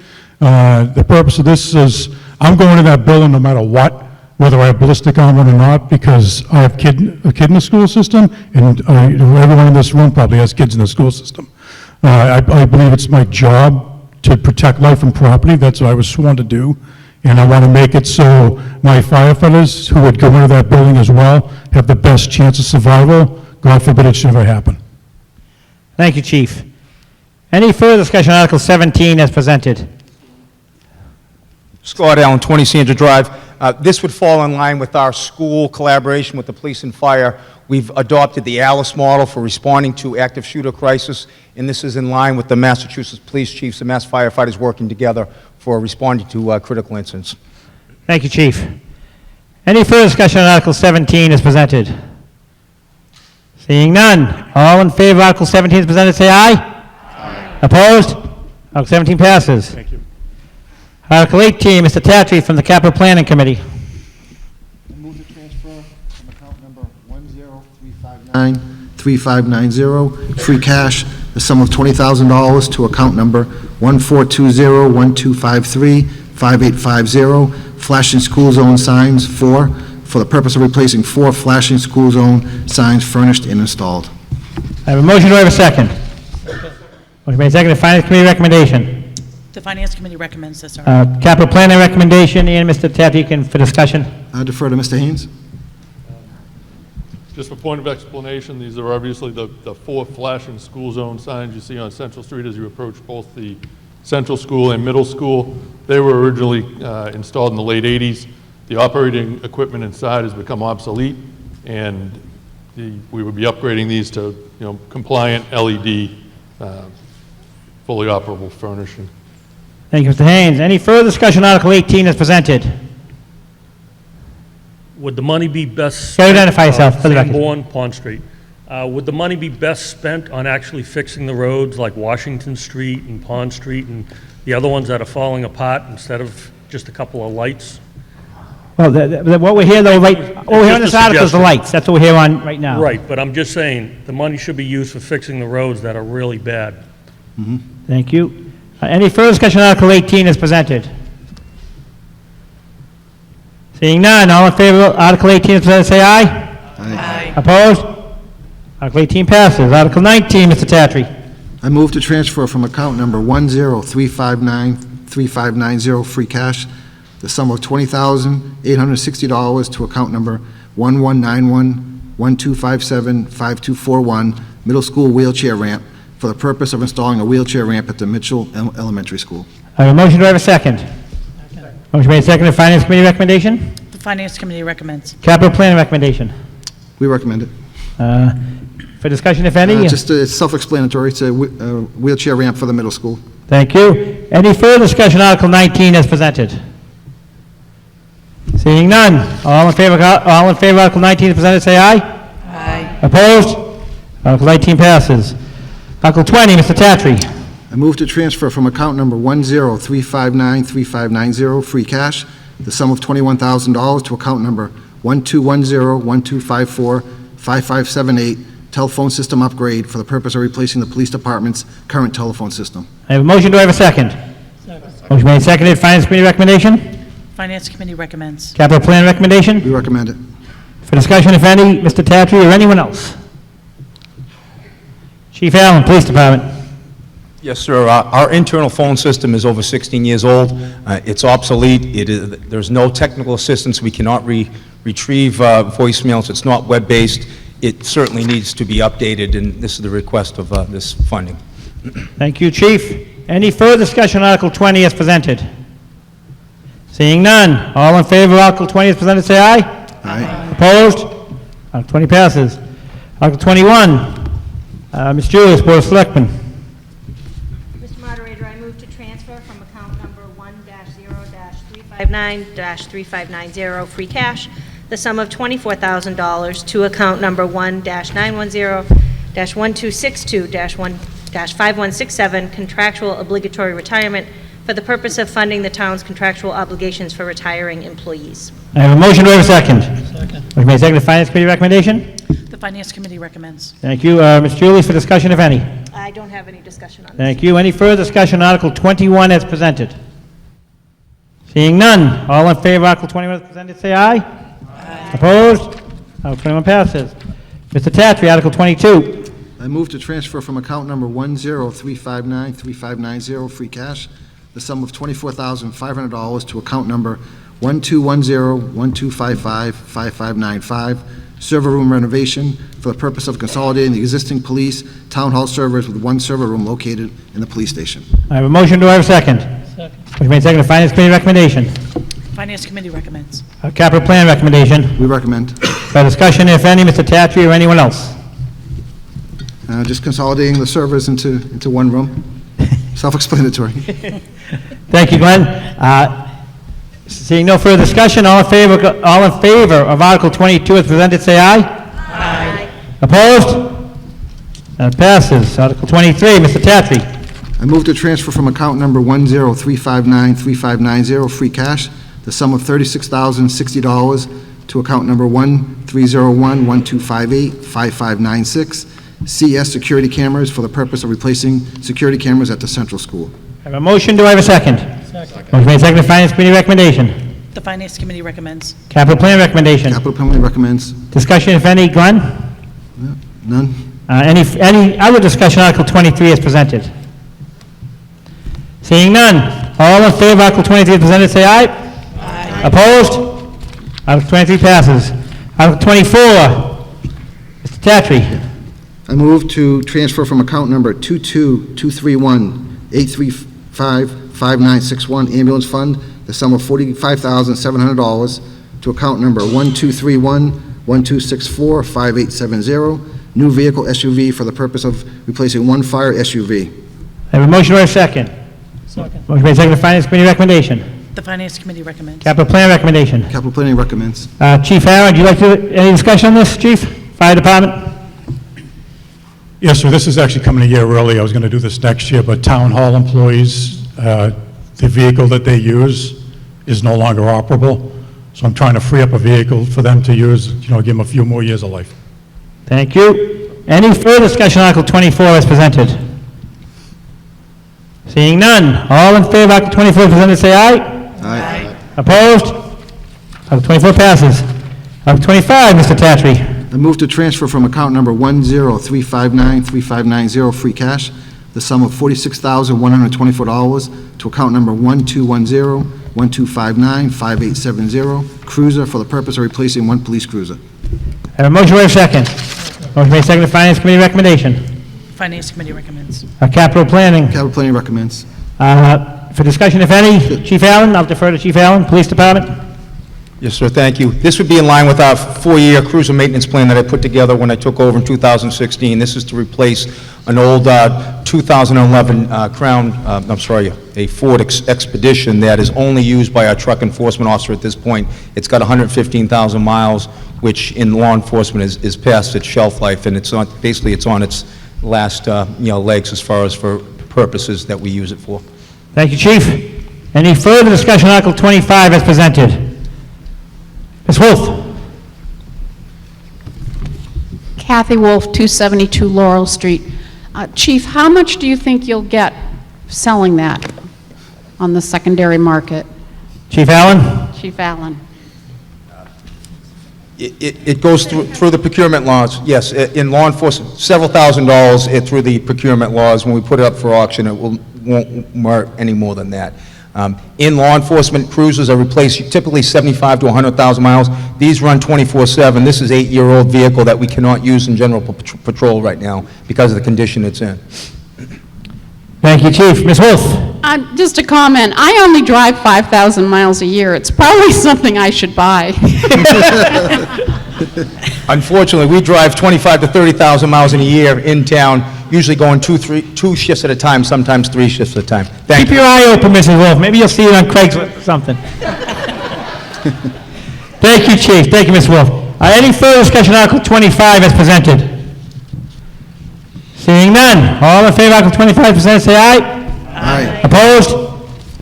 Article 25 passes. Mr. Tatry, Article 26. I move to transfer from account number 10359-3590 free cash the sum of $49,000 to account number 1210-1260-5503 software update for the purpose of installing Office 365 migration. I have a motion, do I have a second? Motion made, seconded, Finance Committee recommendation. We recommend this article. Thank you. Capital Plan recommendation. Capital Planning recommends. For discussion, first to Mr. Tatry, then I'll go to you, sir. Any discussion? No. Oh, you're the IT guy, sorry. I guess I gotta get out more often. All right, let's do it. Ryan McGonigal, I show up once a year, I don't know. Hey, I'm new. Identify yourself, please, for the record. Ryan McGonigal, IT Director. So this project is basically to move from a self-hosted Exchange server, email, if you don't know what that is, to a cloud-based system. The driving force behind this project is public safety. Right now, if our town hall were to lose internet access, public safety would lose access to their email. Moving forward, public safety can't have that. They need it more and more. So this would move it to a cloud-based system. Thank you very much, Mr. McGonigal. Any further discussion on Article 26? I'm going to go to this gentleman first, then to you. Again, announce your name and address. Pond Street. The only question I have is, what system are you using right now? And is it in a working condition right now? And what is the necessity of bringing it to a cloud-based service system compared to what it has now? I'm going to defer to Mr. McGonigal, our IT Director. Sure. So we are a 2010 self-hosted Exchange system. In 2020, that is going to reach end of life. So we are going to have to make a change at some point, either a cloud-based migration or an upgrade to an existing newer version of self-hosted Exchange. Like I said before, the driving factor to moving to the cloud for this is the need for public safety. If there was ever a fire or anything like that, or if we ever had an incident at a town hall where the servers would need to go down, this email system would still be live in the cloud. Okay, so basically, if there's a fire, the system doesn't work even though the wires to the server, which sends it to the cloud, would be affected anyways. So it sounds kind of a waste of money. Well, if I may finish. If you have Direct your comments here. Okay, if you have a in-based server system now that works, putting a new system in just to bring it up to a cloud for $50,000 doesn't make sense. You said it's for public safety. I'd like the police chief to add his comments on that, so that way we know it actually affects the law enforcement to be sure that it's actually necessary. Yes, absolutely. It has failed numerous times, including recently the Exchange server has gone down. We have been having trouble during updates with our vendor, with HubTech service, that it's gone down. It's actually gone down at critical times. I'll give you an example where it went down where we weren't cloud-based. When we had the major storms back in a year and a half, 2 years ago in March, we had no internet service. Had we been cloud-based, we did have some cell phone service, but because we relied on this Exchange server, we couldn't connect to it. So even if in the station you couldn't connect to the Exchange server, if you had cell phone service, we could still connect, to our email service as well. Mr. Bourne, one more question, go ahead. Yeah, last question. If the lines were down, the question is, how is it getting to the cloud-based server if the lines are down in the town hall, to the roads, whatever, if power's out, how is that information actually getting to that cloud if you don't have power to the source? Has it got a battery backup? Is it strictly communicating by a satellite dish or a cell phone tower? Could you explain that? Mr. McGonigal. No problem. So this project would actually move our entire email infrastructure into the cloud. So we wouldn't have any email self-hosted services. So for instance, right now when the public sends an email to anyone in the EBMAS, that has to hit our servers in order for someone to read it. This would be a completely cloud-based system, so regardless if town hall is live or down, email would still be live. I'll let you go one more question, then this gentleman's been waiting patiently. Okay, excuse my ignorance, but if the power's down and people do not have a computer system that's even operable, how is it possible that you're getting a signal to pick up an email when it still has to travel on a cell tower, a satellite dish, or by wire? So the question, once again, goes back to, where's the infrastructure that this particular software is running on? If it's an infrastructure upgrade, then it should be noted as one. If it's a software upgrade, it should be stated as so. In those March storms, we actually had department cell phones and laptops that had internet service. Power was out all across town. People could still access the internet through their smartphones. We were able to get some messaging out there. This goes hand in hand with our code red system when the lines are down and power is completely out. If you have a cell phone that's capable of hitting the internet, which did happen in those storms, we could still get messaging to you through that service outside of relying on the wired system. So when power is completely out, as long as people have cell phone service, and they did in that storm, we were able to get some messaging out, which is why we've enhanced our code red emergency response to include not only landlines, but cell phones, emails, etc., so we can send messages out in emergencies when power is completely out.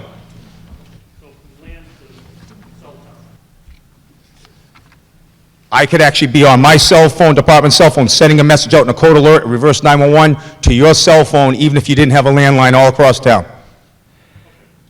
Ms. McGonigal, I'm going to this gentleman behind you in case he has a question that you may be able to answer. Hi, Andrew Rankin, for the fourth time, I guess, tonight. 361 Summer Street. I actually fully endorse this 100%. I think to answer your question, that maybe someone did answer well, perhaps, is all the system used for emails won't be stored at town hall. It'll be stored externally. So if something happens in town, everybody in the public sector will have access to their email, which is, I think, what you were explaining before happened earlier. My question would be, which public buildings will this be rolled out to? Is it comprehensive across town? So that if there is some sort of town emergency, can everyone in the library have access in such a way as anyone else in any other public town? Is that going to be comprehensively kind of rolled out? Mr. McGonigal. This would cover all town departments excluding the school department, which has their own independent Google-based system. Thank you got to come to the mic. We all want to share in the conversation. So are the computers in the various town departments capable of handling this technology? Especially, even the library especially? That's what I'm wondering. Yes. Thank you, Mr. Garland. All right, seeing no further discussion on Article 26 as presented, all in favor of Article 26 presented, say aye. Aye. Opposed? Article 26 passed. Article 27. Mr. Tatry. Mr. Tatry, your mic's not on, I don't think. Well, I don't control that. No, it is. I move to transfer from account number 22231-835-5961 Ambulance Fund the sum of $65,000 to account number 1-220-1256-5585 for the purpose of upgrading radio system and install a bidirectional antenna or repeater system at the Mitchell School for purposes of public safety communication. I have a motion, do I have a second? Second. Motion made, seconded. Finance Committee recommendation. The Finance Committee recommends. Capital Plan recommendation. Capital Planning recommends. Do you want to defer to Chief Harron for Yes. discussion, if any? Yep. Chief Harron, Fire Department. Mr. Moderator, as you're aware, several years ago, the town voted to approve $450,000 to upgrade the police and fire radio system. I will say that the system is working very well. There are a couple of places in town where we cannot talk into or talk out of, one of which is the middle school, which has been a problem for us for 28 years I've been here. This will install a bidirectional antenna for the middle school that police, fire, and the school department will all be able to use. So there's a collaboration there amongst the three. So if something, in the event something should happen there, at least we can communicate inside and out. It's kind of a multifaceted article. This will also upgrade the firmware and some hardware to the system we currently have in place to keep it current. It'll also includes the cost to add a fire dispatch console at the police department. For those of you that don't know, on or about sometime between July 1st and October 1st, the fire department will be moving its dispatch to a civilian-based dispatch with the police department. In order to do that, we have to make a couple of minor adjustments with the radio system, and this money will encompass all of that. Thank you, Chief. Any further discussion on Article 27 as presented?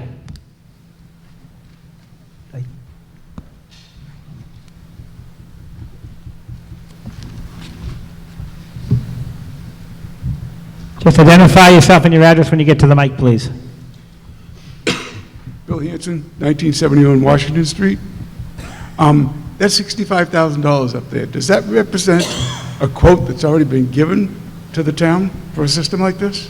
Well, this is what they're getting, so I'm going to defer to Chief Harron, but they're asking for this, so if it's any more, they're not getting it tonight. Chief? Chief's right beside you. Chief, is this a set price? Yeah, I've had several quotes. They all equal about $65,000. I always include about a 10% differential for overruns or a problem that may or may not, a problem that may occur. Obviously, whatever money is not used is part of the ambulance fund. It would be returned to the ambulance fund. Thanks very much. Just wanted to clarify that because this is probably the same situation for all those numbers that we see up there so far for all these special requests. Because a lot of money's coming out of the ambulance fund. Excuse me, this is my first town meeting. I just got retired. You're welcome. And, I'm just learning a little bit as I go along. And so is that the case for most of these numbers up here that are proposed? Yeah, what it is when they ask for this money, they've set their budget for this item at that figure. If it comes in over this amount, Chief has to fit it into this amount. This is all he's getting. If it comes under, he then has to return to the ambulance fund. Okay, so it's an approximate number and then it can go up or down. Correct. Okay. No, it can't go, It's no, not an other- approximate number, it's a real number with 10% added to it, but I cannot, by law, spend over $65,000. Okay? Thank you, Chief. Any further discussion on Article 27 as presented? Seeing none. All in favor of Article 27 as presented, say aye. Aye. Opposed? Article you. 27 passes. Article 28, Mr. Tatry. I move to transfer from account number 650-359-3590, Water Enterprise retained earnings, the sum of $73,500 to account number 65450-1263-5850, generator and electrical upgrades for the purpose of installing a generator and performing the necessary electrical and security upgrades at the Water Department. I have a motion, do I have a second? Motion made, seconded, Finance Committee recommendation. The Finance Committee recommends. Capital Planning recommendation. Capital Planning recommends. We're going to defer to Mr. Haynes for discussion, if any. Yes. Thank you. Yes, this article would fund a project that would replace the current 1988 emergency generator that operates all the functions of the Water Department DPW facility, as well as primarily it provides the emergency backup for our SCADA, which is our computer-controlled drinking water system, as well as associated electrical upgrades that would be necessary. Thank you, Mr. Haynes. Any further discussion on Article 28 as presented? Seeing none. All in favor of Article 28 as presented, say aye. Aye. Opposed? Article 28 passes. Thank you. Article 29, Mr. Tatry. This will require a two-thirds vote. I move to appropriate the sum of $50,000 for a Mitchell School vestibule FOB system, and to meet this appropriation, the treasurer, with the approval of the Board of Selectmen, be authorized to borrow $50,000 under MGL Chapter 44, Section 7, and any premium received upon the sale of any bonds or notes approved by this vote, less any such premium applied to the payment of the cost of issuance of such bonds or notes may be applied to the payment of costs approved by this vote in accordance with MGL Chapter 44-20, thereby reducing the amount authorized to be borrowed to pay such costs by a like amount. A motion, do I have a second? Motion made, seconded, Finance Committee recommendation. Finance Committee recommends. Capital Plan recommendation. Capital Planning recommends. Would defer to Mr. Shea from the school for discussion. This article is to improve the safety and security of the Mitchell School. Both the Central School and the Junior Senior High School have interlocking doors, otherwise known as sally ports. The Mitchell School does not. This article will fund the door access control system, a replacement of door hardware with electromagnetic locking devices, control access buttons, an installation of an entrance intercom video system, installation of panic buttons, replacement of 2 external doors, and 1 additional security camera for the Mitchell School main entrances. Thank you, Mr. Shea. Any further discussion on Article 29 as presented? Chief Allen, Police Department.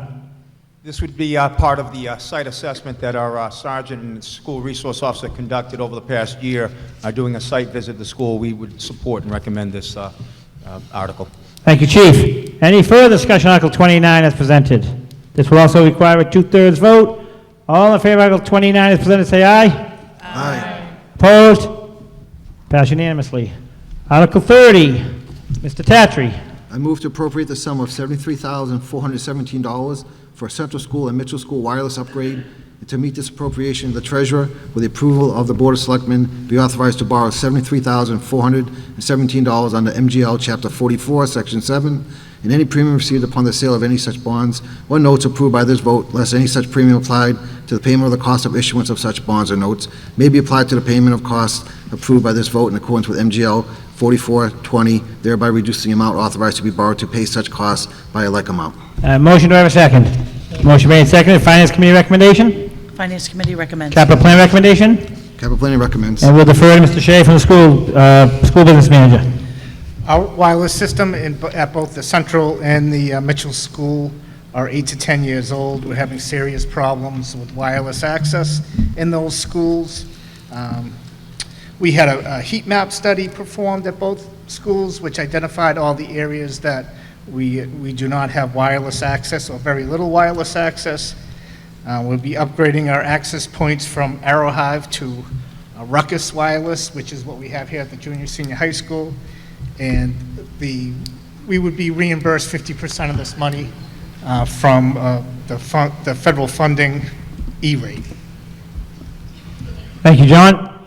Any further discussion on Article 30 as presented? Seeing none, all in favor of Article 30 as presented, say aye.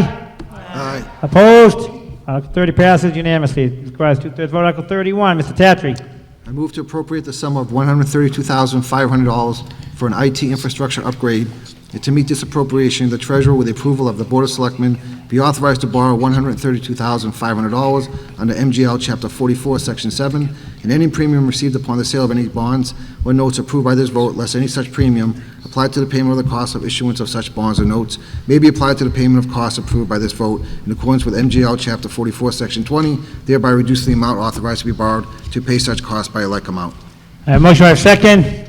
Motion made and seconded. Finance Committee recommendation? Finance Committee recommends. Capital Plan recommendation? Planning recommends. Ryan, you defer to Mr. McGonigal, IT Director? Thank you. So there are two major driving forces toward this article. The first is currently most of our servers are running what's called Microsoft Server 2008 R2. This reaches end of life January 14th, 2020, which basically means that after that date, we'll no longer be receiving security updates for it. The second part of this is we're running out of space in our servers. We've had to do a number of projects to free up space, including removing some video and moving it up to a external drive. This project would resolve those two issues. Thank you, Mr. McGonigal. Any further discussion on Article 31 as presented? It's also required two-thirds vote. Seeing none, all in favor of Article 31 as presented, say aye. Aye. Opposed? Article 31 passes unanimously. Article 32, Mr. Tatry.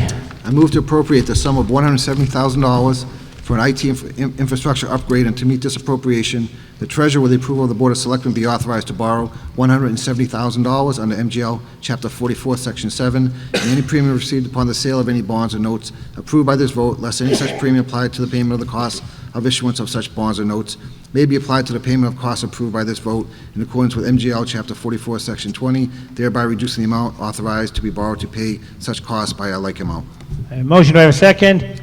Motion made and seconded. Finance Committee recommendation? Finance Committee recommends. Capital Plan recommendation? Capital Planning recommends. Mr. Shea from the School Department. Ryan McGonigal, the IT Director, explained it perfectly. It's the same reason we're asking for this funding.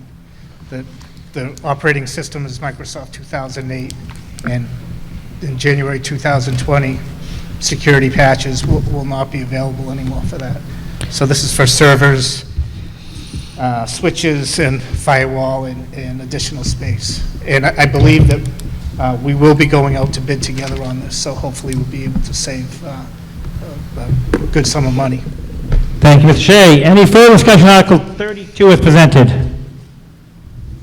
Seeing none, all in favor of Article 32 as presented, say aye. Aye. Opposed?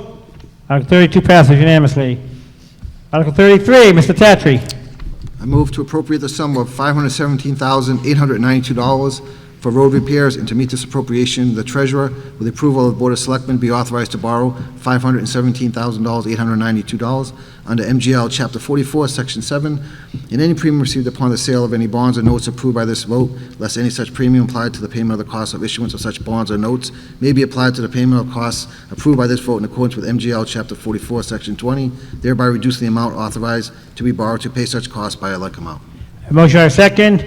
Motion made and seconded. Finance Committee recommendation? Finance Committee recommends. Capital Plan recommendation? Capital Planning recommends. For discussion, if any? This is our, we've been supporting a long-term road plan with the DPW, with John Haynes. This is our annual contribution from the capital to that plan. Thank you. Any further discussion on Article 33 as presented? Mr. Bourne. I'm assuming this is going to be for road repairs. Is there a list of roads that are going to be repaired? I'm going to defer that question to Mr. Haynes. Yes, this is the proposed roads. We're, again, working with the Capital Planning Committee every year. We go through, we have a 5-year master plan, we present and prepare, we work together on to look at the opportunity there and the level of funding the town can commit. So this year, these dollars would be towards funding the paving of Cherry Blossom Drive, finishing the second phase of Anna Drive, which we started last year, repaving Kenilworth Drive, Balsam Ave, continuing on with the section of Washington Street. As we move through down Washington Street, just so it's pure rate, its length requires we do that road in segments. Some sidewalk repair on Central Street, as well as sidewalk repair on Union Street. Thank you, Mr. Haynes. Any further discussion on Article 33 as presented? Ms. Wolf, and then Mr. Hanson, find your way down. Ms. Wolf first. I just had a question, perhaps Mr. Longo could help me. What is the total of the bond purchases that we've been approving this evening? Does somebody have that figure? That was my question. It's a little less than $1 million. It's 942,917. $942,917. Thank you. Mr. Haynes, the gentleman behind you, I believe it's Hanson? I live on Washington Street, and I'm just wondering how far you're coming down this year. Mr. Haynes? This year's appropriation, the funding would be from the intersection of Plymouth Street, where we've done the realignment work with the intersection, and it would go to Pond Street and repair that portion. Oh, so nearly the whole thing? That portion. Okay. So you're going past my house? No. If not, you should move there. What's been happening is I know all my neighbors, 5 or 6 houses back and forth on the street. And every one of our houses has been shaken for the last 5 years. Well, hopefully this will rectify that. My house, which is about 175 years old, and 3 or 4 little ones that have been refurbed in the last 2 or 3 years. So everybody's house has been shaken. Well, hopefully this will rectify that. So, yeah, that'll be good. Work in progress. All right, thank you, Mr. Haynes. Any further discussion on Article 33 as presented? Seeing none, all in favor of Article 33 as presented, say aye. Aye. Opposed? Article 33 passes unanimously. Mr. Belcher, Article 34, Planning Board.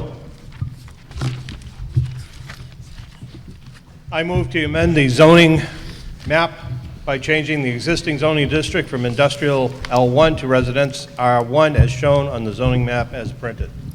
I have a motion. Do I have a second? Motion made, seconded. For discussion, Mr. Belcher. Okay, for a little bit of background, this is the area that is down along Elm Street. It was zoned industrial probably about 60, 65 years ago. It was attached to the former Foxborough property.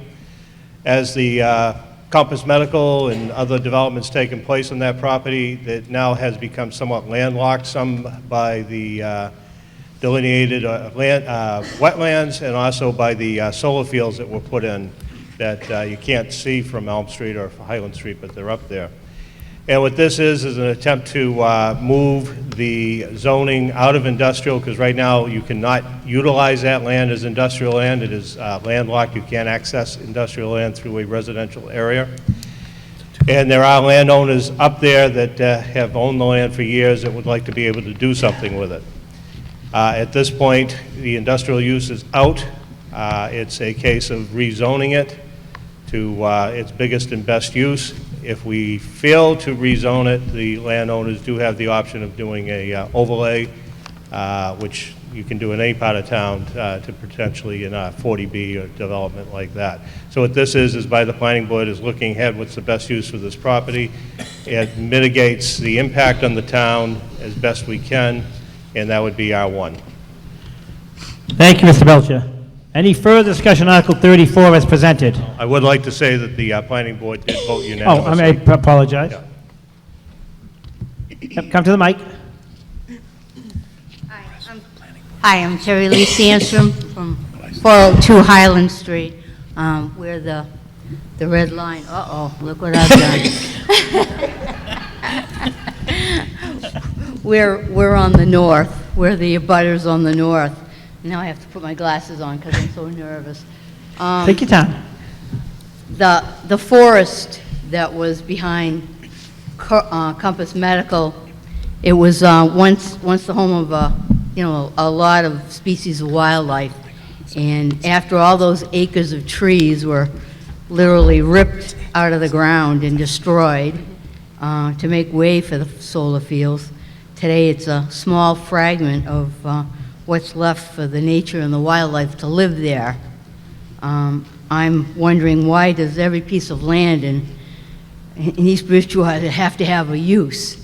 Why can't it just continue to be the way it is? And why can't we just keep some places where nature can live and thrive? So with that said, obviously, I'm personally voting against more land clearing and what will turn into more residential development. Thank you.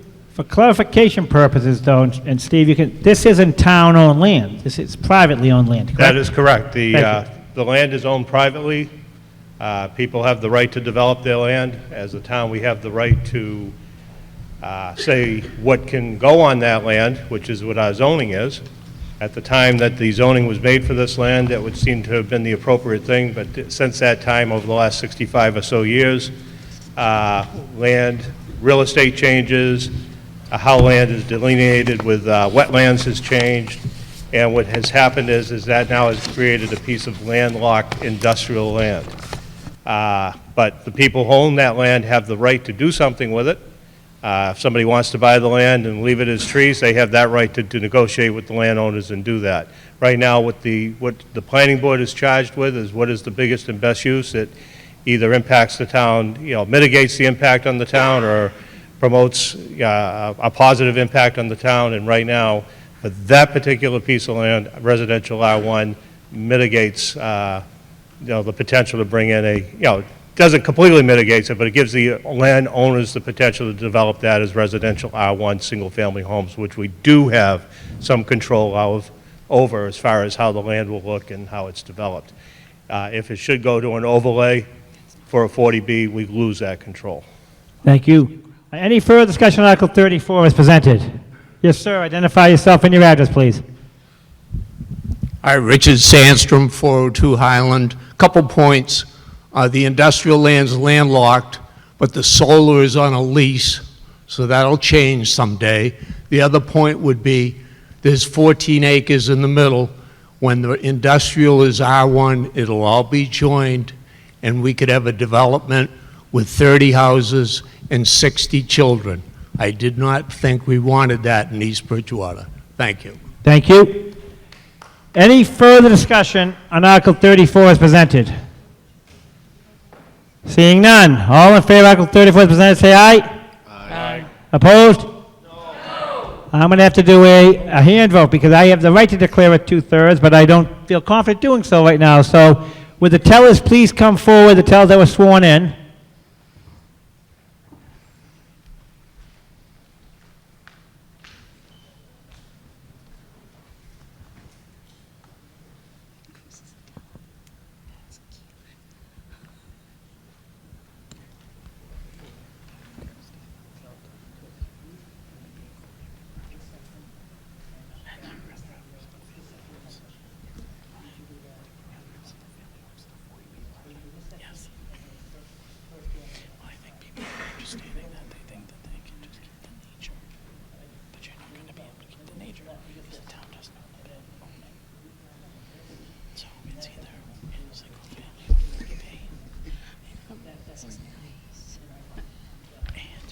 All right. All in favor, raise your hands and keep them up.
All opposed, raise your hand to keep them up, please.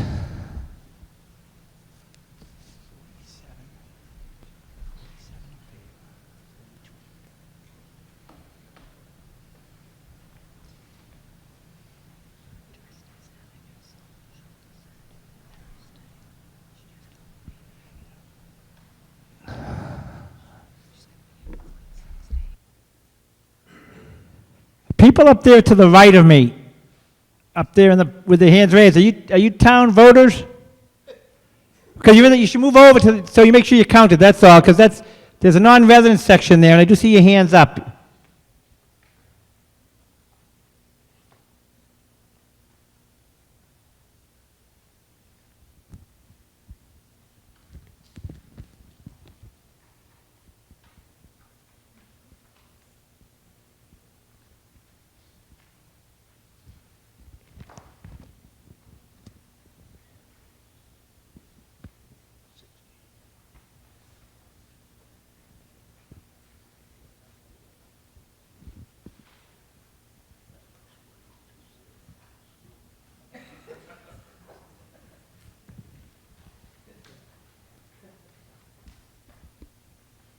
The vote is in favor, 47, against 36, so it fails to pass. It needs 2/3, so the motion fails.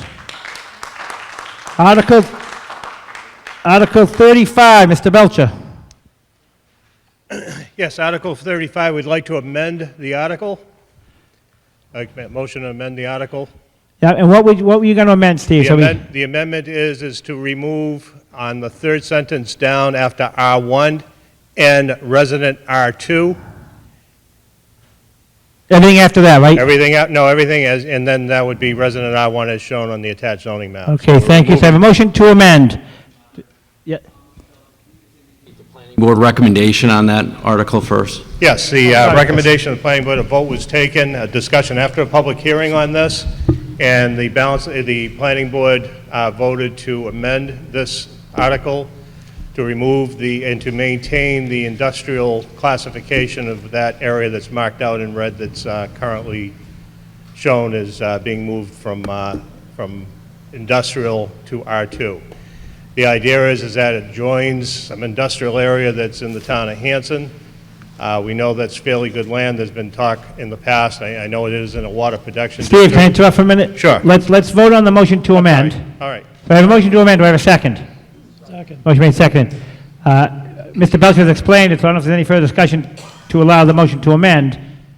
So all in favor of allowing the motion to be amended, say aye. Aye. Opposed? That passes. So now we're dealing with, the article reads, I move to amend the zoning map by changing the existing zone district from I-1 to R1, as shown on the attached zoning map and as further described. So on my map, Steve, I want to make this clear. Are we talking about the blue section on my map that I have? Yes, sir, that is correct, the blue area. Thank you. I don't know if it's blue up there, but it's on my... Okay, Steve, for discussion. So I have a motion to amend, Steve, for discussion, if any. Okay. I mean, on the second one. We're talking about the amended motion as Right, now. we're talking about the amended motion for the R1. Okay, this is the property that's up in the end of town, up near Whitman and Hanson. It was originally part of a late 19th century land development. Kudos to the Board of Assessors and the Board of Selectmen here to get this, all these little lots squared away that were in some, tax title, no clear owner. There's been an effort for many, many years to correct this land. It sort of sits there with no known owner. It has now been straightened away. The rezoning from the industrial 1 to R1 is an attempt to, again, bring biggest and best use to that land and show some return to the town by being able to sell that land and bring it back onto the tax base. Thank you. Any further discussion on Article 35 as amended? Ms. Wolf? Hi, where is this? I see Central Street, and then... On the end. I'm seeing in the corner, there's something, I can't even read that. There's some kind of a development, maybe? Is that what's in the corner? Alcon Road? What is that? Falcon Road. Is that one of those over 55s? Okay, so this is basically on your way down to Route 27. Correct. All right, so it's all the woods on either side. Oh, you know all about it? Oh, great. Go for it, Paul. The other Miss Wolf. So this was all Hanson land from 1888. All those little squares and parcels, they were all 2,500-foot square lots, and they were given to different people for different reasons, lottery. Some say they used to hit a bell at Brockton Fair and they got some land. So through the years, we haven't had this on the tax roll. It goes down Central Street and then comes out onto 27. All of that land on Central Street, if you go down, it's right after White Pines? It's really nice wooded land. It's sandy. And it's definitely has a residential feel. And then on the left, then when you come to the split, you'll start to see all the industrial, and then it goes back up on Oak Street. One landowner owns quite a bit of it in there. And the top part is more of industrial. So in the end, if we were to rezone it like this, you would still end up with, it's about 45 acres of industrial that'll get back on the tax roll. That's to the north, way up. It's kind of abuts, I don't know, Ritter's has some things up there. And then on Central Street, it's another 35 acres, and that would be residential. So to get that back on the tax roll, and we have to auction it off next year, once we get it clear, which will be January 7th. So sometime after that, we're going to do an auction. So it would be highest, best use, more value to the town, and that's where some of the background in this area. Thank you, Ms. Wolf.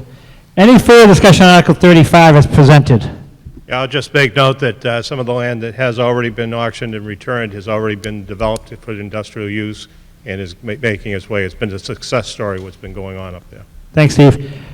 Seeing no further discussion, all in favor of Article 35 as amended? Oh, come on down. Price is right.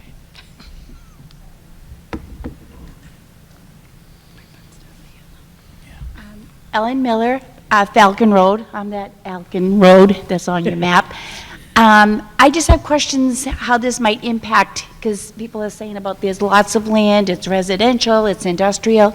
There's a whole lot of high wire, electronic Tension wires.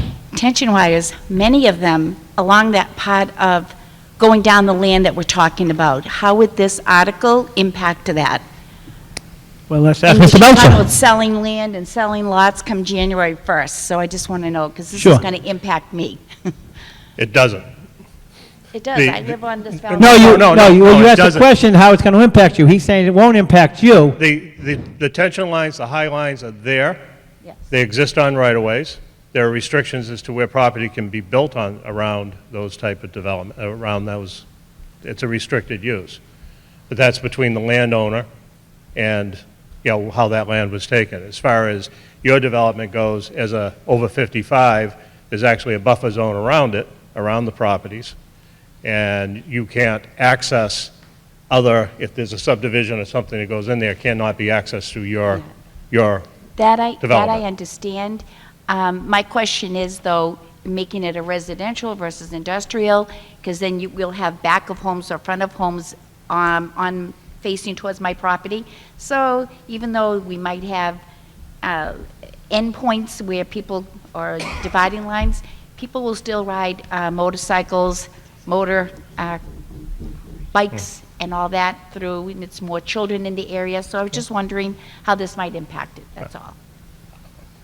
Versus keeping it industrial. Folks, if they buy the land and wish to use the land, if they're trespassing on the land, you have the right to say you can't trespass and do these activities.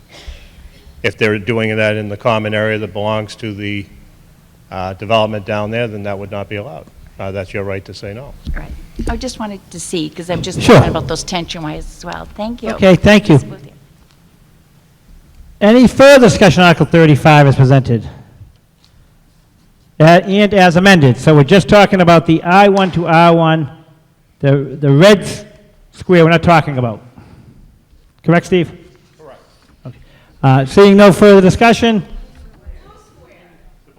The blue square we're talking about, the red square we're not talking about. Am I reading this wrong? Wouldn't it be the first time? All right, thank you, Kathy. I'm going to tell you, we'll get you that police car if you keep it up. All right, all in favor of Article 35 as amended? Say aye. Aye. Opposed? Aye. No. That's okay. No, I understand what he meant. I have the authority, and I'm going to declare that a two-thirds vote, that it passes by two-thirds. Article 36, Mr. Belcher. Okay. I move to amend the zoning bylaw by correcting the following errors made in section 5S when originally adopted in 1987 by replacing all residential A, RA references with residence 1, R1, and all resident B, RB references with residence 2, R2, and further to add a new reference residence R3 to correctly reflect the zoning district changes made during the 1987 annual town meeting as printed. You have a motion, do we have a second? Second. Motion made, seconded. Mr. Belcher for discussion, if any. Yeah, a little background. I was at the 1987 meeting. And this is just, frankly, just housekeeping. If you're welcome to come up and look at all the town zoning books and what our bylaws are, and we try to make, it coherent, but there are things that slip through the cracks and almost just become a tradition as to what we call things, and this is frankly just some housekeeping that's come up. Thank you. Any further discussion on Article 36 as presented? Mr. Moderator, again, Mr. Belcher, could you just indicate the planning board recommendation on that? Excuse me, sir. Planning board voted unanimously to approve this article. Thank you. Thanks, Steve. Thanks, Chris. Any further discussion on Article 36 presented? Mr. Bourne. Just looking for some clarification on the part about detached dwellings and accessory dwellings that is part of this, and also the minimum lot area. Could you answer a couple of questions? How does this affect accessory dwellings? No change to the current bylaw. Okay. And I'd like to motion to amend this to the minimum lot area size from 20,000 to 15,000. Mr. Moderator, I don't think that would be appropriate at this time. That's broader than the scope of the article. So when you amend it, you got to amend certain things, and if they're too broad, you can bring it up at another town meeting petition, because all we're changing here, if I'm correct, Steve, is instead of calling something RA, we'll call it R1. Okay. Instead of R2, instead of RB, R2, correct? It's an alphabet. Thank you, though. Any further discussion on Article 36 as presented? Seeing none. All in favor of Article 36 as presented, say aye. Aye. Opposed? Article 36 passes by more than two-thirds. Article 37, Mr. Belcher, I believe. All right, I move to amend the zoning bylaw by adding the following sections of the General Protective Division sections as printed. I have a motion, do I have a second? Second. Motion made, seconded. Mr. Belcher for discussion. Mr. Belcher, what did the planning board recommend? Thank you. Planning board recommended unanimously to approve this. Thank you. Before we get to Mr. Bourne for discussion, if any, or do you want to defer to Mr. Bourne first, and we can maybe answer his questions? Mr. Bourne's got questions here. Mr. Bourne. Okay. The current zoning allows detached accessory buildings. This particular proposal eliminates that and states that it has to be attached to an existing dwelling. I'd like the motion to amend this to include detached accessory dwellings. Because if you look at the way this is written, it doesn't include detached. It's a requirement that any accessory dwellings be attached to the existing dwelling. Therefore, you have two living units that are attached together, and if you have an elderly person there and there's a fire, not only could you lose one dwelling, you could lose both because they're forced to be hooked together. If they're separate on an accessory dwelling, then it's safer for fire hazard and so forth. That's why this either needs to be denied again, or amended. I'm going to defer to town council, because I think, again, that's going outside the scope of this article, because there's other bylaws that say you cannot have two living units, two detached living units on one lot. That's a bylaw. So like what you're saying, so this is allowing, if I'm correct, this is allowing enlarged living areas. Some people call them in-law apartments, some people call them, but I think you're going again outside the scope of what the article is. This is basically taking your existing structure, adding a certain limited amount of living space, keeping it maintained as a single-family appearance. But I'm going to defer to town council for some clarification on this. Clifford. Mr. Moderator, I would agree that Mr. Kenny, I'm that sorry. amendment would be beyond the scope of the article. Mr. Belcher, for discussion, if any, either just to go that or on this article. All right. Can I discuss the merit of the articles at this point? Absolutely. Oh, I'm sorry. As far as what's been the suggestion, that's outside of the scope. No, I know, I'm talking about this article that we Okay, have. as far as this article goes. Did you have any discussion for this, for your motion, your article? Yeah, okay. As far as this article goes, what this does, this was at the request of the building inspector. One of the things that comes up, there's a lot of units in town where there's an accessory living area, and what this does is help seek definition for those areas. It actually becomes a lot more permissive than what may currently, how things can be interpreted.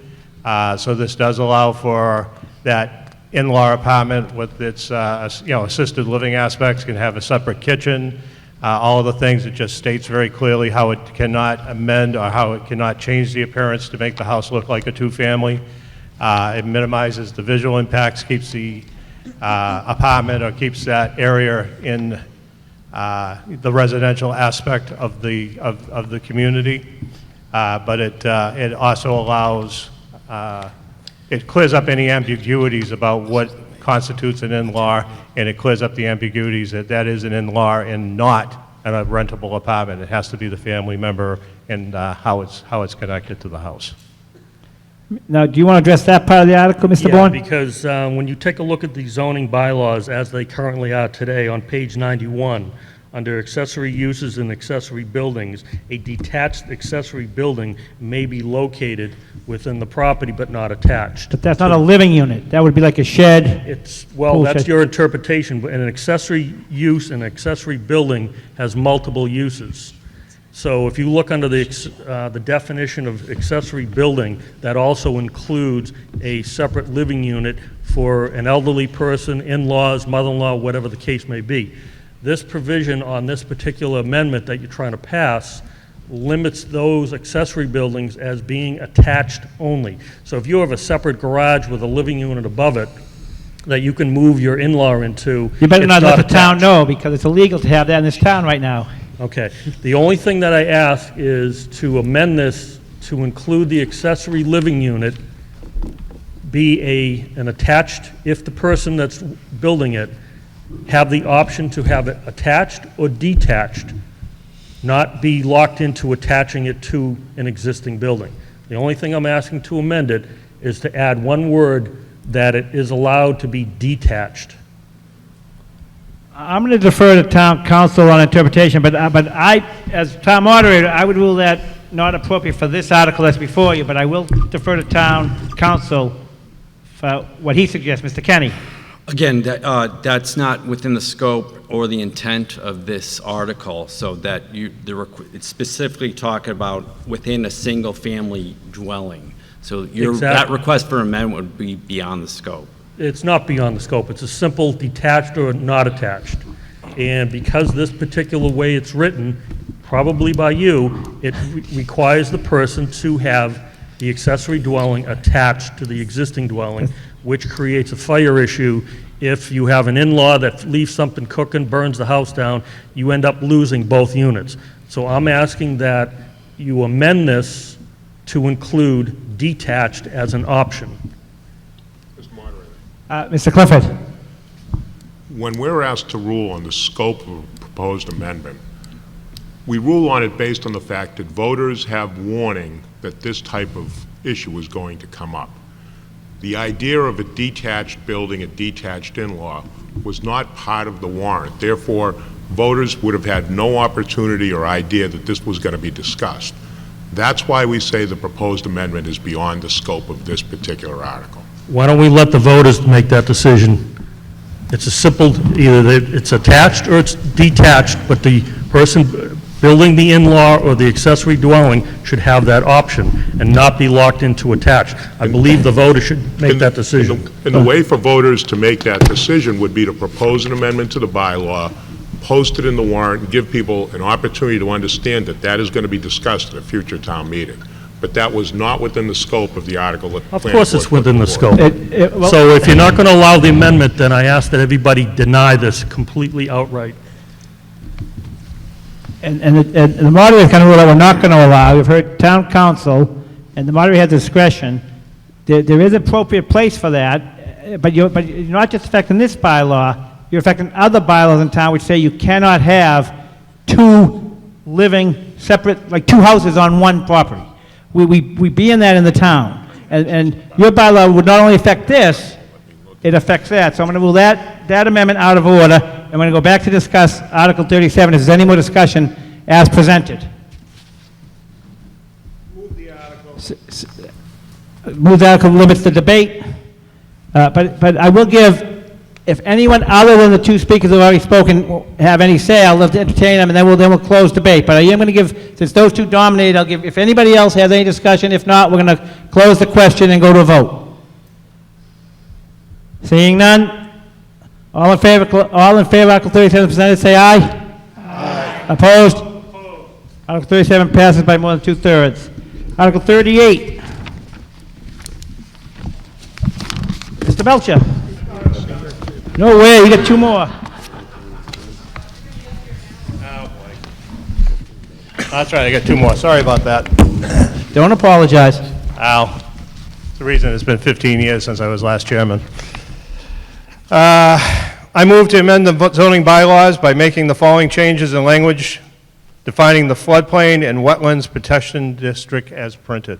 I have a motion, do I have a second? Motion made and seconded. Mr. Belcher, for discussion, if any.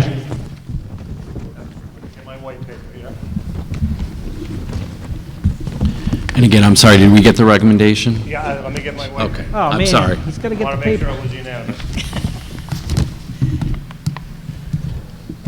Let's see.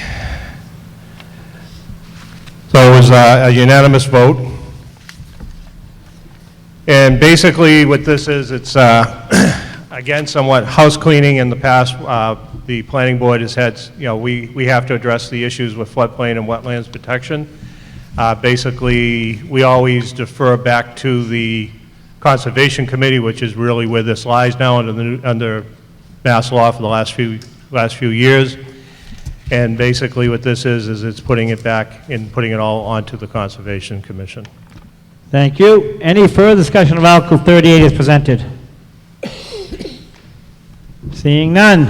All in favor of Article 38 as presented, say aye. Aye. Opposed?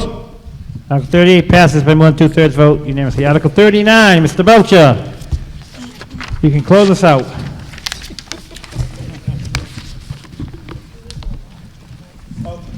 And make sure you give us your recommendation, too, after you give us the motion. Yes, I will. Yes, I will. I move to amend the zoning bylaws by adding the following sections to the general protective divisions and sections as printed. I have a motion, do I have a second? Second. Motion made, seconded. Planning board recommendation, Mr. Belcher. Yep, this was unanimously unanimously approved by the planning board. For discussion, if any, Mr. Belcher. Okay, the quick discussion is there's a lot of words in here. Somebody on the planning board pointed out there's more words about driveways than there are for some of our definitions for roadways and other things that could be considered much more important. At the end of the day, this does not allow any different building. This doesn't allow anything to be developed that couldn't already be developed. What it does is it just serves as a notice when we do have common driveways, who the ownership falls with, who's responsible, how we put these in. And this actually goes back to some of our cluster subdivisions. Again, I remember back 30, 35 years ago when some of these things were put in, it wasn't quite clear. You land up with neighbors arguing who owns what and driveways being changed and what have you. So what this does is actually borrowed language from some other towns that have the same issue, and it seeks to clear up on any new developments where there's common driveways that are going in. Again, it doesn't create any more buildable land. It doesn't create any usable frontage. It's basically seeks to make clear to the owners of those homes the terms and conditions under which these common driveways exist. Thank you. Any further discussion on Article 39 that's presented?